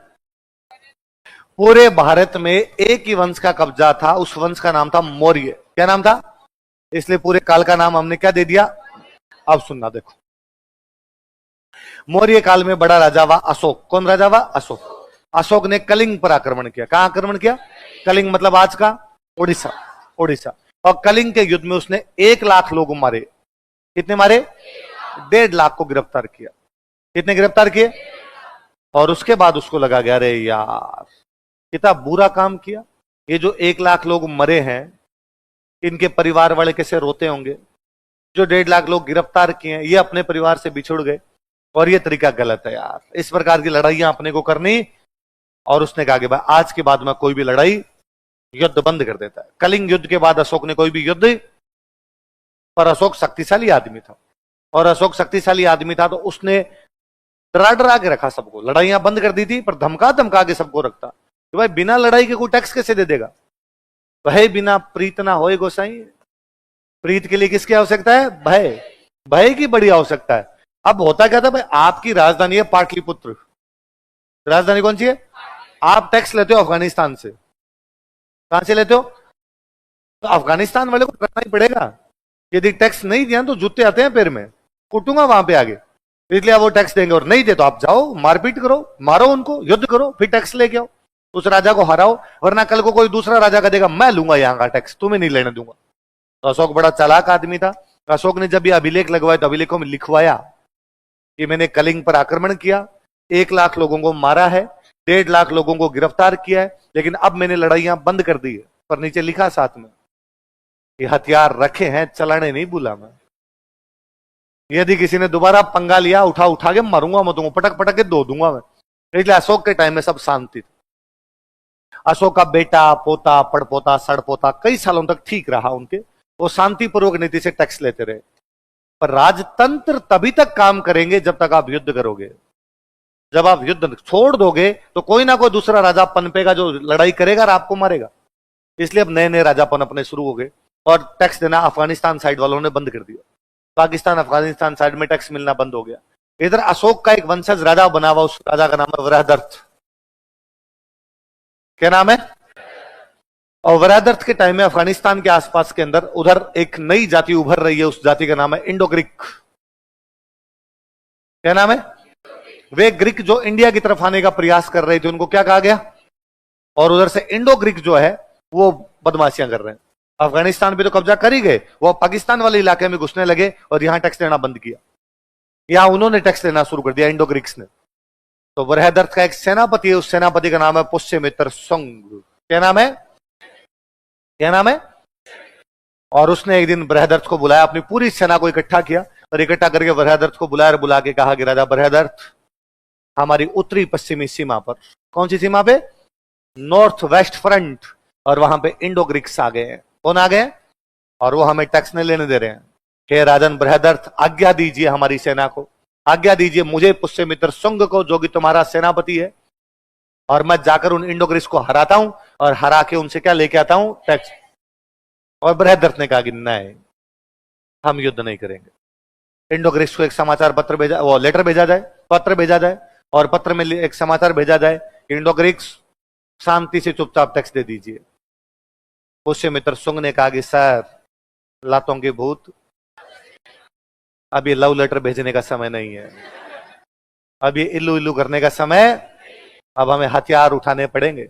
डांगर ने गिरे दकाल्या जद लाठाई खेत रुखाड़ी जाए। डांगर ने गिरे दकाल्या जद, डांगर मतलब पशु, डांगर मतलब खेत में जब पशु घुस जाते हैं तो किसान धमकाता है, दूर से यूं करता है, हा हू करता है, पशु निकल जाता है। पर यदि वो ना निकले, डांगर ने गिरे दकाल्या जद, धमकाने से पशु ना निकले, लाठाई खेत रुखाड़ी जाए, फिर खेत की रखवाली के लिए क्या उठाने पड़ते हैं? अब लठ उठाने पड़ेंगे इसे पार। बृहदर्थ ने कहा, तुम कौन हो तो ये कहने वाले? मैं राजा हूं, मैं जैसा कहूंगा वैसे करेंगे, और कोई लड़ाई नहीं करेंगे। उनके पास समाचार भेज दो कि हम युद्ध नहीं करना चाहते, शांति से रहना चाहते हैं। और पुष्यमित्र सुंग ने बृहदर्थ का भरी सेना के सामने गला काट दिया। उसने कहा, ऐसे राजा की हमें आवश्यकता नहीं है। ऐसे राजा जो कायर हो जाए, इस प्रकार से लड़ाइयां करने से कतराने लग जाए, बिना युद्धों के शांति स्थापित नहीं की जाए, युद्ध करना पड़ेगा। और ये बृहदर्थ हमारा राजा नहीं है। और जनता ने नारे लगा दिए, अमरेंद्र बाहुबली जिंदाबाद। और नया राजा कौन बना? हमारा पुष्यमित्र सुंग। कौन बना? और उसने कहा, अब हम करवाएंगे अश्वमेध यज्ञ। क्या करवाएंगे? और उसने कहा अश्वमेध यज्ञ करवाया। उस अश्वमेध यज्ञ के पुरोहित है महर्षि पतंजलि। कौन है? पुष्यमित्र सुंग के अश्वमेध यज्ञ के पुरोहित कौन है? और घोड़ा छोड़ा गया। जो कोई हमारे घोड़े को पकड़ने की कोशिश करेगा, उसके साथ हमें युद्ध करेंगे, हमें हमसे युद्ध करना पड़ेगा। और जहां तक हमारा घोड़ा जाएगा, वो भूमि सर्वदा के लिए हमारी हो जाएगी। और जैसे ही घोड़ा पेशावर के आसपास पहुंचता है पाकिस्तान में, इंडो ग्रीक तैयार खड़े, इंडो ग्रीक घोड़ा पकड़ लेते हैं। इधर से बाद में पुष्यमित्र सुंग का पोता जाता है, वसुमित्र सिंह। वसुमित्र सुंग कौन जाता है? और वसुमित्र सिंह सुंग जाता है, और वो जाके उनको हराता है इंडो ग्रीक्स को, और वहां से टैक्स लेके आता है। इसलिए महर्षि पतंजलि अपनी बुक में लिखते हैं, उनकी बुक का नाम क्या है? महाभाष्य। क्या नाम है? वो लिखते हैं, कितने दुर्भाग्य की बात है कि मलेच्छों ने भारत पर आक्रमण कर दिया है। किसने आक्रमण कर दिया? अपने बाहर से जो भी लोग आते हैं उनको नीच कहते हैं, और नीच को कहते हैं मल्लेच्छ। नीच को क्या कहते हैं? बाहर से कौन आ गए थे? और महर्षि पतंजलि कहते हैं कि दुर्भाग्य की बात है कि मल्लेच्छों ने भारत पर आक्रमण कर दिया है। वो माध्यमिका, साकेत तथा पाटलिपुत्र तक आ गए हैं। कहां तक आ गए? माध्यमिका, साकेत, और कहां कहां तक बताओ? माध्यमिका बोले तो चित्तौड़, साकेत बोले तो अयोध्या। अयोध्या का पुराना नाम क्या था? पाटलिपुत्र बोले तो पटना, पाटलिपुत्र बोले तो, इसका मतलब इंडो ग्रीक छोटे मोटे हमले वहां तक करने लगे हैं। इसलिए पुष्यमित्र सुंग बृहदर्थ का गला काटता है और खुद क्या बन जाता है? राजा। इसलिए मौर्यों के बाद में जब मौर्यों का शासन खत्म हो गया, उस शासन को हम बोलते हैं मौर्योत्तर काल। क्या बोलते हैं? तो मौर्योत्तर काल की विशेषता यह है कि उधर से किसके हमले होने शुरू हो गए? Indo Greeks. किसके? इंडो ग्रीक्स के। और इंडो ग्रीक्स ने हमला कहां पर कर दिया है? राजस्थान में। कहां कर दिया है? माध्यमिका। कहां कर दिया है? लिखो। और वो इंडो ग्रीक राजा जो अपने माध्यमिका पर अटैक करता है, उसका नाम है मिनांडर। क्या नाम है उसका? लिखो। इंडो ग्रीक राजा मिनांडर ने, Indo Greek king Menander, Indo Greek राजा मिनांडर ने, Indo Greek king Menander Indo Greek राजा मिनांडर ने माध्यमिका पर आक्रमण किया था? अटैक्ड ऑन माध्यमिका, माध्यमिका पर आक्रमण किया था। अटैक्ड ऑन माध्यमिका, माध्यमिका पर आक्रमण किया था। माध्यमिका कहां पड़ता है? माध्यमिका पर आक्रमण किया था। Attacked on Madhyamika. यह जानकारी पतंजलि की पुस्तक महाभाष्य से मिलती है। This information is given by Patanjali book Mahabhashya. यह जानकारी पतंजलि की पुस्तक महाभाष्य से मिलती, बता दिया था कल मैंने कि महाभाष्य में माध्यमिका की जानकारी है। यह जानकारी पतंजलि की पुस्तक महाभाष्य से मिलती है। This information is given by Patanjali book Mahabhashya. यह जानकारी पतंजलि की पुस्तक महाभाष्य से मिलती है। This information is given by Patanjali book Mahabhashya. Patanjali कौन सी पुस्तक से मिलती है? कौन से राजा ने हमला किया है? मिनांडर। कौन से वंश का है? इन इंडो ग्रीक राजाओं के 28 सिक्के। कितने सिक्के हमें बेराट से मिलते हैं? कहां से मिलते हैं? इसका मतलब या तो इंडो ग्रीक ने बेराट तक कब्जा कर लिया या बेराट से उनका व्यापार वाणिज्य होता है, तभी इंडो ग्रीक के सिक्के हमें कहां तक मिल रहे हैं? बेराट तक। कितने सिक्के टोटल? इन 28 में से 16 सिक्के मिनांडर के हैं। 16 सिक्के किसके हैं? बाद वाले सिक्के अलग अलग राजाओं के। जैसे इन्हीं में एक राजा था अपोलोडोर्स। कौन राजा था? जिसके सिक्के हमें कहां से मिलते हैं? रेड। कहां से मिल रहे हैं? तो अपोलोडोर्स नाम का राजा हुआ था इधर आपका। तो मिनांडर के बाद का राजा वो तो इंडो ग्रीक राजा है। कौन से राजा है? ग्रीक। ग्रीक कौन से देश को बोलते हैं? यूनान। क्या बोलते हैं? यूनान में अपोलो किसको कहते हैं? सूर्य भगवान। किसको कहते हैं? बताया था मैंने, अपोलो के चित्र वाला सिक्का। तो अपोलो भगवान है, तो राजा का नाम भी उन्होंने क्या रख लिया? अपोलोडोर्स। क्या रख लिया? जैसे अपने भगवान का नाम राम, तो राजा का नाम राम सिंह। उनके भगवान का नाम अपोलो, तो राजा का नाम अपोलोडोर्स। तो टोटल बेराट से कितने सिक्के मिले? कितने सिक्के मिले? 28। किसको? सॉरी, कौन से वंश के? Indo Greek. और उनमें से 16 सिक्के किसके हैं? स्टार लगा के लिखो, 2016 के प्री का सवाल है। लिखो, हमें 28 इंडो ग्रीक सिक्के बेराट से प्राप्त होते हैं। हमें 28 इंडो ग्रीक सिक्के बेराट से प्राप्त होते हैं। We get 28 Indo Greek coins from Bairat. हमें 28 इंडो ग्रीक सिक्के बेराट से प्राप्त होते हैं। We get 28 Indo Greek coins from Bairat. हमें 28 इंडो ग्रीक सिक्के बेराट से प्राप्त होते हैं। We get 28 Indo Greek coins from Bairat, जिनमें से 16 सिक्के मिनांडर के हैं। इन we 16 coins belong to Menander. जिनमें से 16 सिक्के मिनांडर के हैं। इन we 16 coins belong to Menander.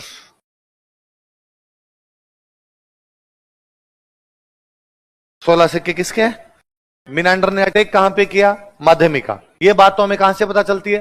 Patanjali के महाभाष्य। सिक्के कहां से मिलते हैं? इंडो ग्रीक्स के बेराट। उनमें 16 किसके हैं? और उसके बाद वाले सिक्के और है, पर 16 इसके। इसका मतलब 16 मिनांडर के ज्यादा है। इसका मतलब अटैक मिनांडर के टाइम में हुआ है, तो उसके टाइम में ज्यादा प्रभाव रहा होगा। धीरे धीरे प्रभाव कम हुआ तो सिक्के भी क्या हो गए? कम हो गए। अच्छा, मौर्योत्तर काल में और अपने को कौन सी जगह मिलती है? हमें भरतपुर में एक सेंटर मिलता है, उस सेंटर का नाम है नोह। कौन सा है? एक हेडिंग डालो इसी में, नोह।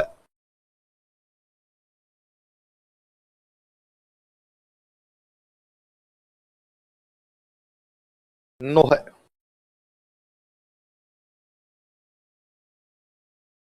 नोह कहां पर है? भरतपुर में। नोह का उत्खनन करने वाले जो बंदे थे उनका नाम है रतन चंद्र अग्रवाल। क्या नाम है? लिखो, उत्खनन करता।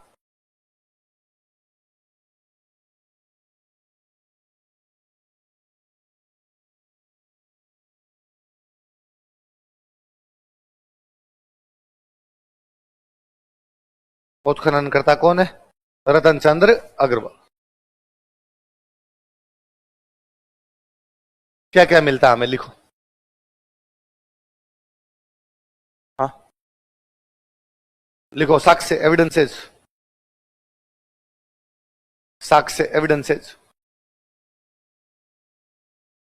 हमें लोहे के खेती के औजार मिलते हैं। यहां पे लोहे के कृषि उपकरण प्राप्त होते हैं। लिख लो, लोहे के कृषि उपकरण,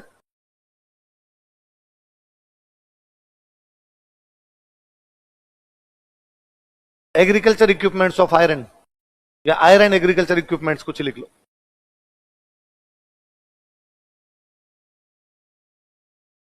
एग्रीकल्चर इक्विपमेंट्स ऑफ आयरन। लोहा बहुत पुराना सेंटर है, तांबे के काल का सेंटर है, पर इस काल के अंदर एक बड़े सेंटर के रूप में उभर के सामने आता है हमारे पास में। तो तांबे के काल का तो बाद में लोहा मिलना ही था, तो लोहे के क्या मिलते हैं यहां से, कृषि उपकरण। पहले छोटा मोटा सेंटर रहा होगा, मौर्योत्तर काल में सेंटर क्या हो गया बड़ा। और क्या मिलता है अपने को यहां से, कल मैं वो रिंग वेल्स बता रहा था, वो चक्रदार कुएं वो मिलते हैं यहां से, लिखो चक्रदार कुएं, रिंग वेल्स।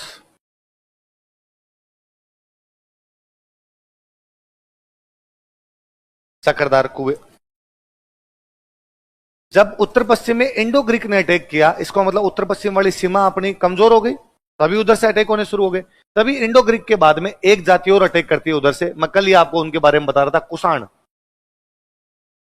कौन अटैक करते हैं? अपने भारत में सबसे अच्छा व्यापार वाणिज्य यदि किन्हीं राजाओं के टाइम में था तो वो किसके टाइम में था?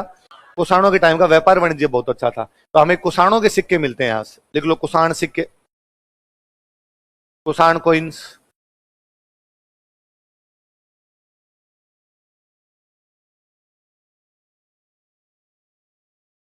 दो राजाओं के सिक्के हैं, एक राजा का नाम है हुविस्क, एक राजा का नाम है वासुदेव। कौन कौन से दो राजाओं के सिक्के हैं बताओ देंगे? हुविस्क और अच्छा, एक राजा का नाम आपने सुना होगा कनिष्क, सुना है? कनिष्क के अगला हुविस्क, कनिष्क बना, कनिष्क के बाद उसके अगला राजा बनता हुविस्क। तो कौन कौन से राजाओं के सिक्के मिलते हैं? तो आप कोई पूछेगा कि नोह से कौन से वंश के सिक्के या कौन से राजाओं के सिक्के प्राप्त होते हैं? कुषाण। कुषाणों में किस किस के? हुविस्क और वासुदेव। कहां से मिलते हैं सिक्के? नोह से। हुविस्क और वासुदेव कौन से वंश के राजा है? कौन से वंश के? कुषाण। अब एक बात और सुनना, देखो अपने को ना इस मौर्य काल में, मौर्योत्तर काल में कुछ ऐसी मूर्तियां मिलती है पुरुषों की और महिलाओं की, ऐसे लगता है जैसे उनके देवी देवता रहे होंगे, है ना? जैसे आजकल देवी देवताओं की मूर्तियां होती है, वैसी देवी देवताओं की टाइप की मूर्तियां मिलती है, पर मूर्तियों को हमने अलग नाम दिया है। जो पुरुषों की मूर्तियां मिलती है उनको हम कहते हैं यक्ष की मूर्तियां, क्या कहते हैं? और जो महिलाओं की मिलती है उनको कहते हैं यक्षिणी। क्या बोलते हैं? ऋषि मुनि टाइप के से लोग हैं, वो एग्जैक्टली देवता नहीं ऋषि टाइप के लोग हैं, तो हम कहते हैं वो ऋषि टाइप की जो मूर्तियां पुरुषों की है वो तो किसकी है? यक्ष। और जो महिलाओं की वो किसकी? यक्षिणी। अब यहां से हमें एक यक्ष की मूर्ति मिली है। किसकी मूर्ति मिली है? तो लिखो यक्ष की मूर्ति, और हमने उस यक्ष का नाम दे रखा जाख बाबा। क्या नाम दे रखा है? बाबा जी टाइप का आदमी बैठा, ऋषि टाइप का बंदा बैठा। मैं बताता हूं, अभी आप तो उतारिए। यक्ष आइडल या जाख बाबा आइडल,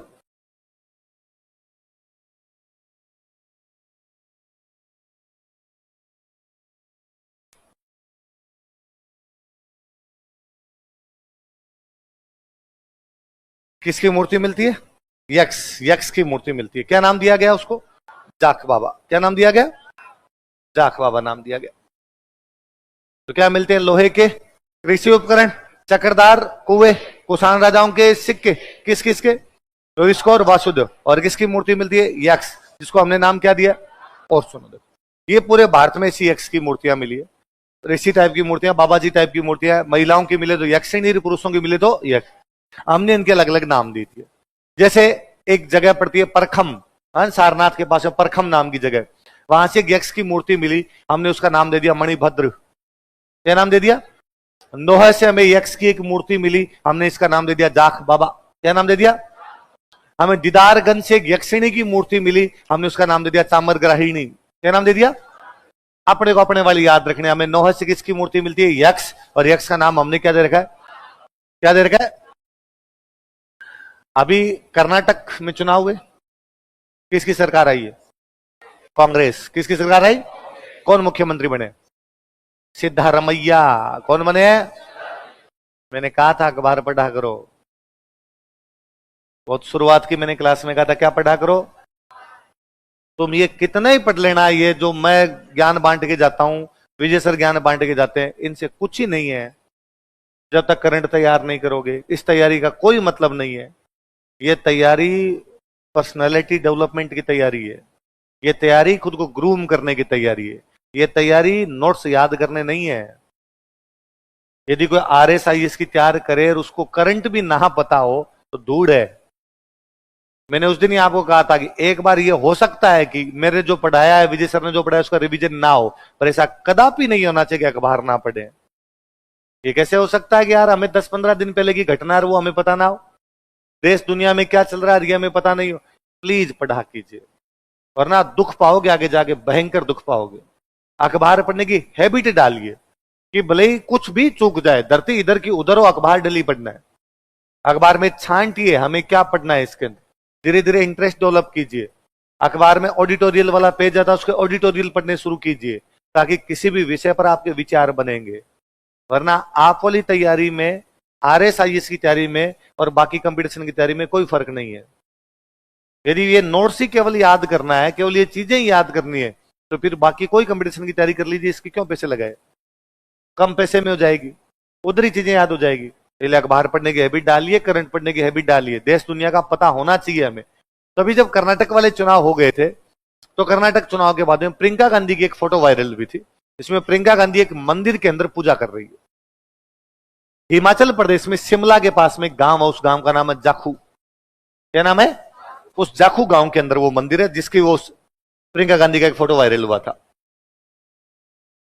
हनुमान जी का मंदिर है। किसका मंदिर है? हनुमान जी का मंदिर है। शायद प्रियंका गांधी मैसेज दे रही थी कि उधर कर्नाटक के अंदर, और बीजेपी ने यूं खूब कहा था कि देखो, कांग्रेस ने कहा था हम बजरंग दल को बैन करेंगे। किसको बैन करेंगे?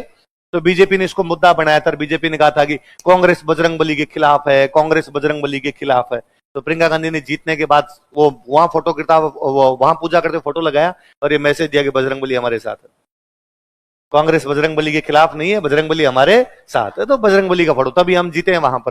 तो कौन से गांव का मंदिर है? शिमला के पास में जाखू नाम का।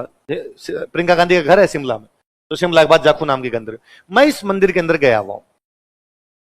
मैं जब यहां गया था, मैं एक बार शिमला यूं घूमने के लिए गया, तो वहां जो हमारे कैब का ड्राइवर था, उस कैब के ड्राइवर ने मुझे कहा कि शिमला से 15 किलोमीटर बाहर एक गांव पड़ता है जाखू, उस गांव के अंदर एक हनुमान जी का मंदिर है, आपको मंदिर देखना चाहिए। मैंने कहा हनुमान जी के मंदिर में क्या देखें, मैं चूरू का हूं, हमारे सालासर के अंदर खूब सारा बड़ा मंदिर है, मैं वही देख लूंगा। मैं जयपुर रहता हूं, दौसा में मेहंदीपुर बालाजी हमारे, मैं वो देख लूंगा। हनुमान जी सब जगह एक जैसे ही है। तो उसने कहा नहीं, इस मंदिर का अलग महत्व है। क्या महत्व है? तो उसने कहा कि जब लंका में भगवान राम रावण से लड़ रहे थे, और जब लक्ष्मण जी को तीर लग गया और लक्ष्मण जी मूर्छित हो गए, तो क्या कहा गया कि कौन सी बूंटी से? संजीवनी बूंटी। संजीवनी बूंटी लेने के लिए कौन गए? हनुमान। तो संजीवनी बूंटी हिमालय में थी। तो वो कहता, वो ड्राइवर बताता है कि जब वो हिमालय जा रहे थे, हिमालय के ऊपर से निकल रहे थे, यहाँ से हिमाचल प्रदेश आए वो संजीवनी बूंटी लेने के लिए, तो हनुमान जी को ये नहीं पता था कि कौन से पहाड़ पर संजीवनी है। तो हनुमान जी जब ऊपर से जा रहे थे, तो एक पहाड़ के ऊपर एक ऋषि बैठे थे। कौन बैठे थे? ऋषि बैठे थे। वो उन ऋषि के पास में उतरते हैं वहां हनुमान जी, और उतर के उन ऋषि को कहते हैं कि हे ऋषि देवता, मुझे बताओ कि संजीवनी बूंटी कौन से पहाड़ पे? ऋषि कहता है कि उस पहाड़ पे जाओ, वहां पे। हनुमान जी वहां गए। वहां गए तो अब हनुमान जी को ये नहीं समझ में आया कि इतनी बूंटियों में से संजीवनी कौन सी है। तो हनुमान जी ने कहा पहाड़ी उठा लो, वेद जी खुद ही देख लेंगे कौन सी है और कौन सी नहीं है। तो पूरा पहाड़ उठा के ले गए। लेकिन वो पहले उस ऋषि से मिलने के लिए उतरे, तो जहां उतरे वहां पर उनके पैरों के निशान बन गए। तो इस मंदिर में उन पैरों के निशानों की पूजा की जाती है, और ये माना जाता है कि ये हनुमान जी के पैरों के निशान है, इसलिए आपको देखने चाहिए। ठीक है, तो हम भी उस मंदिर में गए, जाखू गांव वाले उस मंदिर में गए। वहां बाहर एक बोर्ड लगा हुआ था, इसमें मंदिर का इतिहास था। तो उस बोर्ड पे लिखा हुआ था कि किसी समय यहां पर एक यक्ष रहता था। कौन रहता था? फिर पूरी कहानी लिखी हुई। किसी समय यहां पर एक यक्ष रहता था, उस यक्ष से मिलने के लिए हनुमान जी आए थे। यक्ष ने उन्हें संजीवनी बूंटी की जानकारी दी थी। हनुमान जी के पद चिन्ह यहां पर बन गए, उन पद चिन्हों की यहां पर पूजा की जाती। फिर आगे लिखा हुआ, उस यक्ष को स्थानीय भाषा में कालांतर में यज्ञ कहा जाने लगा। क्या कहने लगा? क्या कहा? यज्ञ शब्द धीरे धीरे बदलता बदलता हो गया जख। क्या हो गया? जख से ये शब्द धीरे धीरे हो गया जख। क्या हो गया? जख से धीरे धीरे उसको हमने कहना शुरू कर दिया जाख। क्या कहना शुरू कर दिया? और जहां पर जाख रहता था उस गांव का नाम क्या? क्या नाम है? तो यक्ष से क्या नाम बन गया? अपने तो यही है। यक्ष को हमने क्या कहा है? क्या कहा है? जा। और ये को अपने जाई बोलते हैं। ये अपने होता ही नहीं है इस पूरे, इधर अपने पूरे बेल्ट में ये नहीं होता है, इसलिए अपने यहां किसी का नाम यशवंत नहीं होता। नाम यशवंत होना चाहिए, अपने क्या रखते हैं, होना ही चाहिए तुम्हारा यश बढ़े, तुम्हारी प्रसिद्धि हो। अपने कहते हैं जस बढ़े भाई, जस जस राखना चाहिए, होना चाहिए।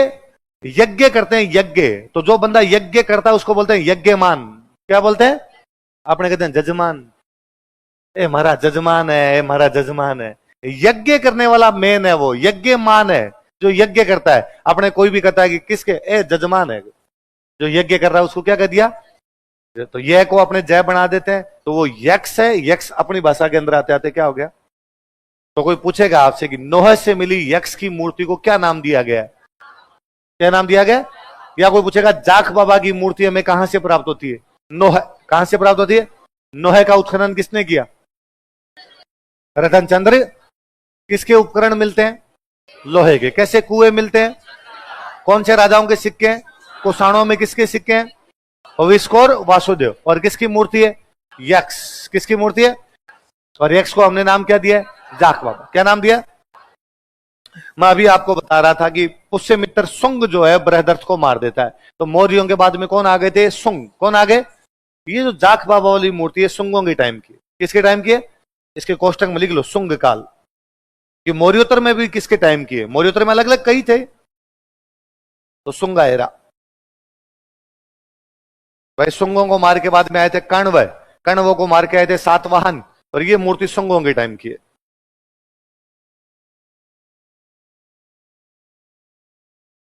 किसके टाइम की है, चलो अगला सेंटर लिखो, लिखो रंग महल।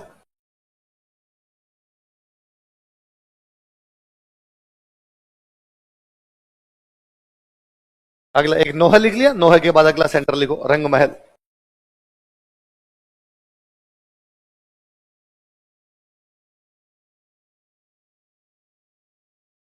कौन सा सेंटर बताओ देखिए, हनुमानगढ़ में, कोष्टक में लिखो हनुमानगढ़।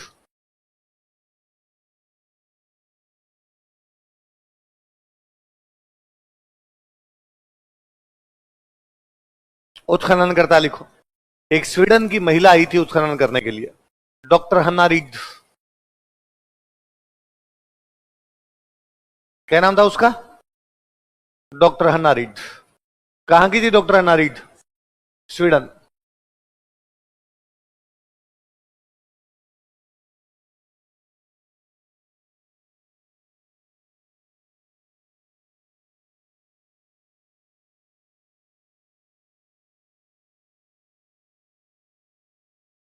आपने कल पढ़ रहे थे कि गंगानगर हनुमानगढ़ में हमारे एक जनपद था, उस जनपद का नाम था योद्धे। क्या नाम था, हम पढ़ रहे थे योद्धियों की लड़ाई हुई थी कुषाणों से। किसे हुई थी, गंगानगर में। हनुमानगढ़ में हमारा सेंटर मिल रहा है, वो सेंटर कौन सा है, रंग महल। कौन सा है, ठीक एक ही टाइम के।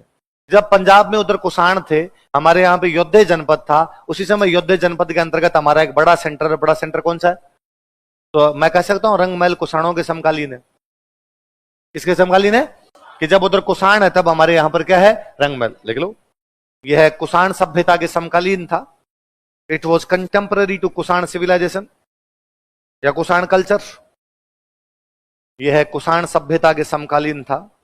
It was contemporary to Kushan civilisation.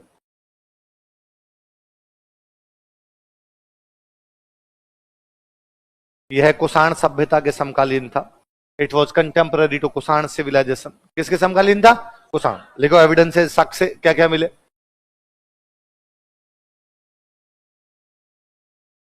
साक्ष्य एविडेंसेस। क्या नाम है इस जगह का, रंग महल। क्या नाम है, कहते हैं यहां से रंगीन मृद भांड मिले। कैसे मृद भांड मिले, लाल रंग के मृद भांड है, उनपे काली धारियां हैं। कैसे मृद भांड है, और वो खूब सारे लाल मृद भांड है, रंगीन मृद भांड है, इसलिए जगह का नाम क्या हो गया, क्या नाम हो गया, तो एक नंबर लिखो, लाल मृद भांड जिन पर काली धारियां बनी हुई है। Red earthenwares covered with black lines. लाल मृद भांड जिन पर काली धारियां बनी हुई है। Red earthenwares covered with black lines. लाल मृद भांड जिन पर काली धारियां बनी हुई है। Red earthenwares covered with black lines. लाल मृद भांड जिन पर काली धारियां बनी हुई है। क्या बनी हुई है? नदियों के किनारे वाला बेल्ट था, ये इधर घग्गर बहा करती थी इधर, तो ये लोग चावल खाते थे। क्या खाते थे? दूसरा एविडेंस लिखो, चावल। दूसरा एविडेंस क्या है? चावल। फिर एक मूर्ति मिली है आपकी और मेरी, देखो, गुरु शिष्य की मूर्ति। गुरु शिष्य की मूर्ति। अच्छा, आप टेंशन में आ गए क्या, हमारी कैसे है? आप तो बूढ़े हो सकते हो, हम थोड़ी है। गुरु शिष्य की मूर्ति, idol of teacher and student. गुरु शिष्य की मूर्ति, idol of teacher and student. एक खिलौना गाड़ी मिली है, जैसे बच्चों के चलाने के लिए गाड़ी हो, मिट्टी की बनी हुई है, लिख लो, मिट्टी की खिलौना गाड़ी। Terracotta toy cart. Terracotta toy cart, मिट्टी की खिलौना गाड़ी, टेराकोटा टॉय कार्ट। अच्छा, मैंने कालीबंगा में कल मृदबाण थोड़ी बताए थे आपको, नहीं बताया ना कालीबंगा मृदबाण। लिखो कालीबंगा में एक एविडेंस और लिखो। कल कालीबंगा लिखा है तुम? हाँ, नहीं लिखाए थे जो, अब मेरे अभी ये लिखवाया तब दिमाग में। नहीं है, नहीं है, लिखो कालीबंगा में लिखो, लाल रंग के मृद भांड जिन पर सफेद व काली धारियां हैं। कालीबंगा में एक और लिखना, लाल रंग के मृद भांड जिन पर सफेद व काली धारियां हैं। Red earthenwares covered with white and black lines. लाल रंग के मृद भांड जिन पर सफेद व काली धारियां हैं। Red earthenwares covered with white and black lines. लाल रंग के मृद भांड जिन पर सफेद व काली धारियां। तो मतलब इस पूरे इलाके में ऐसे मृद भांड है, हनुमानगढ़ वाले इलाके में, जिनके ऊपर काली सफेद इस प्रकार की धारियां मिलती है। रंगमहल में ज्यादा मिले ऐसे, इसलिए उसका नाम ही क्या पड़ गया? रंग। तो रंगमहल कौन से जिले में? हनुमानगढ़। कौन सी सभ्यता के समकालीन? कुषाण। कौन सी? कुषाण। किसने उत्खनन किया? डॉक्टर हन्ना रेड्डी। ये कहां की थी? लाल रंग के मृद भांड मिले जिनपे कैसी धारियां हैं? काली। क्या खाते थे लोग? आपकी मेरी कौन सी मूर्ति है? और बच्चों को क्या मिली है? खिलौना गाड़ी। क्या मिली है? मौर्योत्तर काल में कोई एक वंश नहीं है। हम बढ़ रहे इंडो ग्रीक थे, मिनांडरकान हमला है। हम बढ़ रहे सुंग थे, नोहा में हमें मूर्तियां मिल रही है। हम बढ़ रहे कुषाण थे, उनके हमें सिक्के मिल रहे हैं अलग अलग जगह से। लेकिन अब वापस एक वंश आया जो इन बाकी सबको खा गया और पूरे भारत में वापस कब्जा किया। गुप्त। कौन है? अगला लिखो, गुप्त काल।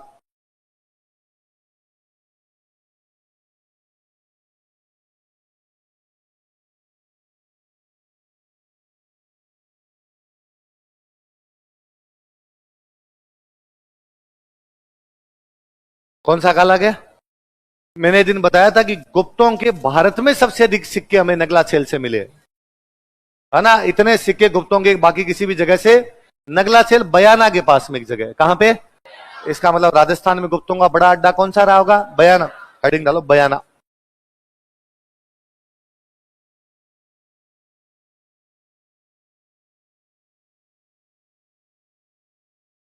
कौन सा राजा, कौन सा केंद्र है? और गुप्तों का एक महानतम महानतम सम्राट हुआ था, उसका नाम था समुद्रगुप्त। क्या नाम था? भाई साहब, उसने पूरे उत्तर भारत और पूरे दक्षिण भारत को जीत दिया। किस किस को जीत गया था? उत्तर और दक्षिण भारत पूरे को। छोटे मोटे जो भी कुकर मुते उग गए थे ना, इधर उससे टैक्स ले रहे थे, योगदेन मालवन सिविन, इसने थपके थप्पड़ मार मार के अपना अंडर लिया। कोई नहीं लगा, सारे के सारे मुझे टैक्स देंगे। मेरी राजधानी है पाटलिपुत्र। कौन सी है? और आज के बाद सारे के सारे टैक्स कहां पहुंचाओगे? पाटलिपुत्र। राजस्थान में अपना सेंटर जो बना के गया था, वो सेंटर कौन सा है? तो राजस्थान में कहां पर कब्जा करता हो? बयाना। कौन कब्जा करता है? समुद्रगुप्त ने यहां पर अधिकार किया था। समुद्रगुप्त ने यहां पर अधिकार किया था। कहां पे? हेलो, कहां पे कब्जा किया? पहले सेंटर का नाम तो लिखो। बयाना। बयाना लिख के आगे लिखो, समुद्रगुप्त ने यहां पर अधिकार किया था। Samudragupta captured here. समुद्रगुप्त ने यहां पर अधिकार किया था। हमें क्या पता उसने कब्जा किया कि नहीं किया। तो समुद्रगुप्त जब यहां बयाना में कब्जा करता है, समुद्रगुप्त तो वापस चला जाता है पाटलिपुत्र। कहां चला जाता है? यहां पर अपने एक बंदे को छोड़ के गया। उस बंदे का नाम है विष्णुवर्धन। क्या नाम है? और ये विष्णुवर्धन वरिक वंश का था। कौन से वंश का था? कौन से वंश का था? विष्णुवर्धन वरिक वंश का एक बंदा है। समुद्रगुप्त उसे अपनी तरफ से बयाना छोड़ के जाता है। कहां छोड़ के जाता है? किसी राजा के अंडर में जो लोग काम करते हैं उनको बोलते हैं सामंत। क्या बोलते हैं? इसका मतलब विष्णुवर्धन किसका सामंत है? समुद्रगुप्त का। कौन सी जगह का? वो खुद कौन से वंश का है? वरिक छोटा मोटा वंश रहा होगा यहाँ पे। समुद्रगुप्त ने कहा होगा मेरी तरफ से तुम टैक्स ले लिया करो। तो वरिक वंश का समुद्रगुप्त, वरिक वंश का विष्णुवर्धन किसका सामंत है? किसका सामंत है? लिख लो। वरिक वंश का विष्णुवर्धन, विष्णुवर्धन ऑफ वरिक डायनेस्टी। वरिक वंश का विष्णुवर्धन, विष्णुवर्धन ऑफ वरिक डायनेस्टी। वरिक वंश का विष्णुवर्धन, विष्णुवर्धन ऑफ वरिक डायनेस्टी समुद्रगुप्त का सामंत था। वो federal Lord of Samudragupta, Samudragupta का सामंत था। वो federal Lord of Samudragupta, Samudragupta का सामंत था। वो फेडरल लॉर्ड ऑफ समुद्रगुप्त। क्या था समुद्रगुप्त का? तो आप समुद्रगुप्त को छोड़ के चला गया कि मेरी तरफ से मजे कर, टैक्स वैक्स लिया कर। ये विष्णुवर्धन या बयाना में यज्ञ करवाता है। क्या करवाता है? और यज्ञ करवाने के बाद एक पिलर लगवाता है। उस पिलर पे लिखवाता कि हाँ मैं विष्णुवर्धन जो कि वरिक वंश का हूं, यहां पे क्या करवा रहा हूं? यज्ञ। उस पिलर का नाम है भीमलाट। क्या नाम है? लाट। लाट का मतलब पिलर होता है। लाट का मतलब क्या होता है? पिलर। लिखो। इसने बयाना में भीमलाट का निर्माण करवाया था। ही बिल्ट भीमलाट एट बयाना। इसने बयाना में भीमलाट का निर्माण करवाया था। ही बिल्ट भीमलाट एट बयाना। इसने बयाना में भीमलाट का निर्माण करवाया था। ही बिल्ट भीमलाट एट बयाना। किसने बनवाई भीमलाट? विष्णुवर्धन। किसने बनवाई? विष्णुवर्धन। कौन से वंश का? वो खुद। पर किसकी तरफ से राज कर रहा है? अब भाई समुद्रगुप्त ने बयाना को जीत लिया, इसीलिए तो विष्णुवर्धन यहां पे काम कर रहा है। यदि समुद्रगुप्त ना जीता तो काम नहीं कर सकता। और विष्णुवर्धन यहां पर क्या बनवाता है? भीमलाट। क्या बनवाता है? तो भीमलाट ये सबूत है कि समुद्रगुप्त ने यहां जीता और अपना बंदा यहां पे छोड़ के गया है। इसलिए भीमलाट का एक नाम हमने कर दिया, समुद्रगुप्त का विजय स्तंभ। क्या कहा जाता है? कि भाई ये विक्ट्री टावर है, ये दिखा रहा है कि समुद्रगुप्त ने इलाका जीत लिया है और ये अपने राजस्थान का पहला विजय स्तंभ। इससे पहले इस प्रकार का कोई भी विक्ट्री टावर हमें देखने को नहीं मिलता। लिखो। इसे समुद्रगुप्त का विजय स्तंभ भी कहा जाता है। It is also known as victory tower of Samudragupta. इसे समुद्रगुप्त का विजय स्तंभ भी कहा जाता है। It is also known as victory tower of Samudragupta. इसे समुद्रगुप्त का विजय स्तंभ भी कहा जाता है। It is also called as victory tower of Samudragupta. Samudragupta का विजय स्तंभ भी कहा जाता है। लाइन चेंज करके लिखो। यह राजस्थान का पहला विजय स्तंभ है। It is first victory tower of Rajasthan. यह राजस्थान का पहला विजय स्तंभ है। It is first victory tower of Rajasthan. तो राजस्थान में गुप्तों का सबसे बड़ा अड्डा कौन सा है? बयाना। कौन सा है? बयाना। बयाना के अंदर किसने कब्जा किया? समुद्रगुप्त। किसने कब्जा किया? समुद्रगुप्त। कौन सा बंदा छोड़ के गया? विष्णुवर्धन। वो कौन से वंश का है? याद यही रखना है। आरपीसी को भगवान जाने वरिक वंश से क्या प्यार है। इस वरिक वंश की एक ही जानकारी है कि वरिक वंश का एक बंदा हुआ विष्णुवर्धन, समुद्रगुप्त की तरफ से यहां कौन सी लाट बनवाता है? भीमलाट। उसके बावजूद पिछले 4 आरएस के पेपर में 2 बार सवाल है कि वरिक वंश का कब्जा कहां था? बयाना। या भीमलाट का निर्माण बयाना में किसने करवाया था? किसने करवाया? विष्णुवर्धन। किसने करवाया? याद रहेगा। विष्णुवर्धन कौन से वंश का है? क्या बनवाता है? उसको क्या कहते हैं? समुद्रगुप्त का विजय स्तंभ। और वो अपने राजस्थान का क्या माना जाता है? ये तो बयाना की जानकारी गुप्तों की यह है कि गुप्तों का यहां पर हमें क्या मिला है? विजय स्तंभ मिला है। एक जानकारी हम पहले पढ़ चुके हैं कि हमें यहां से गुप्तों के क्या मिलते हैं? सिक्के। कितने सिक्के मिलते हैं? 1921। बाद में जब गुप्तों का दिन थोड़े ढले तो बयाना के अंदर एक नए वंश की जानकारी मिलती है हमें। एक वंश हुआ प्रतिहार। कौन सा वंश हुआ? बयाना की बात कर रहे हैं तो यही बात कर लेते हैं। प्रतिहारों में एक राजा हुआ, उसका नाम था लक्ष्मण सेन। कौन राजा हुआ? कहां का राजा हुआ लक्ष्मण सेन? प्रतिहार। प्रतिहार वंश का। इसकी एक रानी है, उस रानी का नाम है चित्रलेखा। क्या नाम है रानी का? किसकी रानी है चित्रलेखा? जो कि कौन से वंश का राजा है? और वो बयाना के अंदर एक मंदिर बनवाती है, उषा मंदिर। कौन सा मंदिर बनवाती है? उषा मंदिर कौन बनवाती है? किसकी रानी है? कहां पे मंदिर बनवाती है? बयाना। कहां पे बनवाती है? लिखो एक बार, फिर मैं समझाता हूं, लिखो। प्रतिहार राजा लक्ष्मण सेन की रानी चित्रलेखा ने, Chitralekha queen of Pratihar king Lakshman Sen,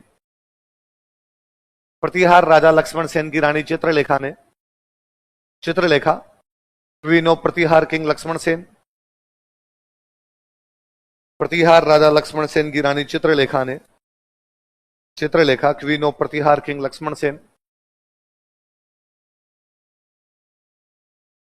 Pratihar राजा लक्ष्मण सेन की रानी चित्रलेखा ने बयाना में उषा मंदिर का निर्माण करवाया था। बिल्ट उषा टेम्पल एट बयाना, बयाना में उषा मंदिर का निर्माण करवाया था। बिल्ट उषा टेम्पल एट बयाना, बयाना में उषा मंदिर का निर्माण करवाया था। बिल्ट उषा टेम्पल एट बयाना, बयाना में उषा मंदिर का निर्माण करवाया था। बिल्ट उषा टेम्पल एट बयाना। अब मेरी बात सुनना, भगवान कृष्ण के पोते हुए थे, उनका नाम था अनिरुद्ध। क्या नाम था? कौन है अनिरुद्ध? भगवान कृष्ण के पोते। क्या नाम है? बताओ क्या नाम है? किसके पोते हैं? भगवान कृष्ण के पोते हैं, उनका नाम क्या है? अनिरुद्ध। अनिरुद्ध की रानी का नाम है उषा। रानी का नाम क्या है? तो ये उषा वो है। उषा किसकी रानी है? अनिरुद्ध किसके पोते हैं? भगवान कृष्ण के पोते का नाम, रानी का नाम। अब इस कहानी को साइड में रखिए। अब दूसरी कहानी, भगवान कृष्ण के पोते कौन है? अनिरुद्ध। अनिरुद्ध की रानी का नाम क्या है? उषा। उस उषा की एक सहेली है, सहेली का नाम है चित्रलेखा। सहेली का नाम क्या है? भगवान कृष्ण के पोते कौन? अनिरुद्ध। अनिरुद्ध की रानी कौन? उषा। उषा की सहेली कौन? बात खत्म होती है। कालांतर में कालांतर में कालांतर में एक राजा होता है लक्ष्मण सेन, उसकी रानी का नाम भी क्या है? वो पुरानी कहानियां पढ़ती उसको बदलता है, मेरे नाम की एक पहले भी थी। किसकी सहेली थी? उषा की। किसकी थी? तो क्यों नाम है उषा का मंदिर बनवा दो। तो इस चित्रलेखा ने किसका मंदिर बनवा दिया? इस चित्रलेखा का सीधा सीधा उस उषा से कोई लेना देना नहीं, पर उस उषा की एक सहेली का नाम क्या था? इसका नाम भी क्या है? तो इसने कहा अपने मंदिर बनवाएंगे, तो इसने बयाना में किसका मंदिर बनवाया? उषा किसकी रानी है? अनिरुद्ध किसके पोते हैं? उषा की सहेली कौन थी? और ये चित्रलेखा किसकी रानी है? वो कौन से वंश का है? कौन सा मंदिर बनवा रही है? कहां पे बनवा रही है? बयाना में रानी चित्रलेखा उषा मंदिर बनवाती है। कालांतर में जब दिल्ली और आगरा में तुर्कों का राज आया, किसका राज आया? तुर्कों ने उस उषा मंदिर को तोड़ के बना दी उषा मस्जिद। क्या बना दी? कालांतर में जब भरतपुर में जाटों का राज आया, उन्होंने वापस उषा मस्जिद को तोड़ के बना दिया उषा मंदिर। क्या बना दिया? तो पहले ये था उषा मंदिर, फिर बना उषा मस्जिद, फिर बना उषा। उषा कौन थी? अनिरुद्ध की रानी है ना। किसकी रानी? अनिरुद्ध कौन थे? उषा की सहेली कौन थी? ये चित्रलेखा किसकी रानी है? कौन से वंश की है? कहां मंदिर बनवाती है? कौन सा बनवाती है? तुर्कों ने तोड़ के क्या कर दिया, और भरतपुर के जाटों ने वापस। कल पड़ जाएगी, कल पढ़ेंगे बाकी बात।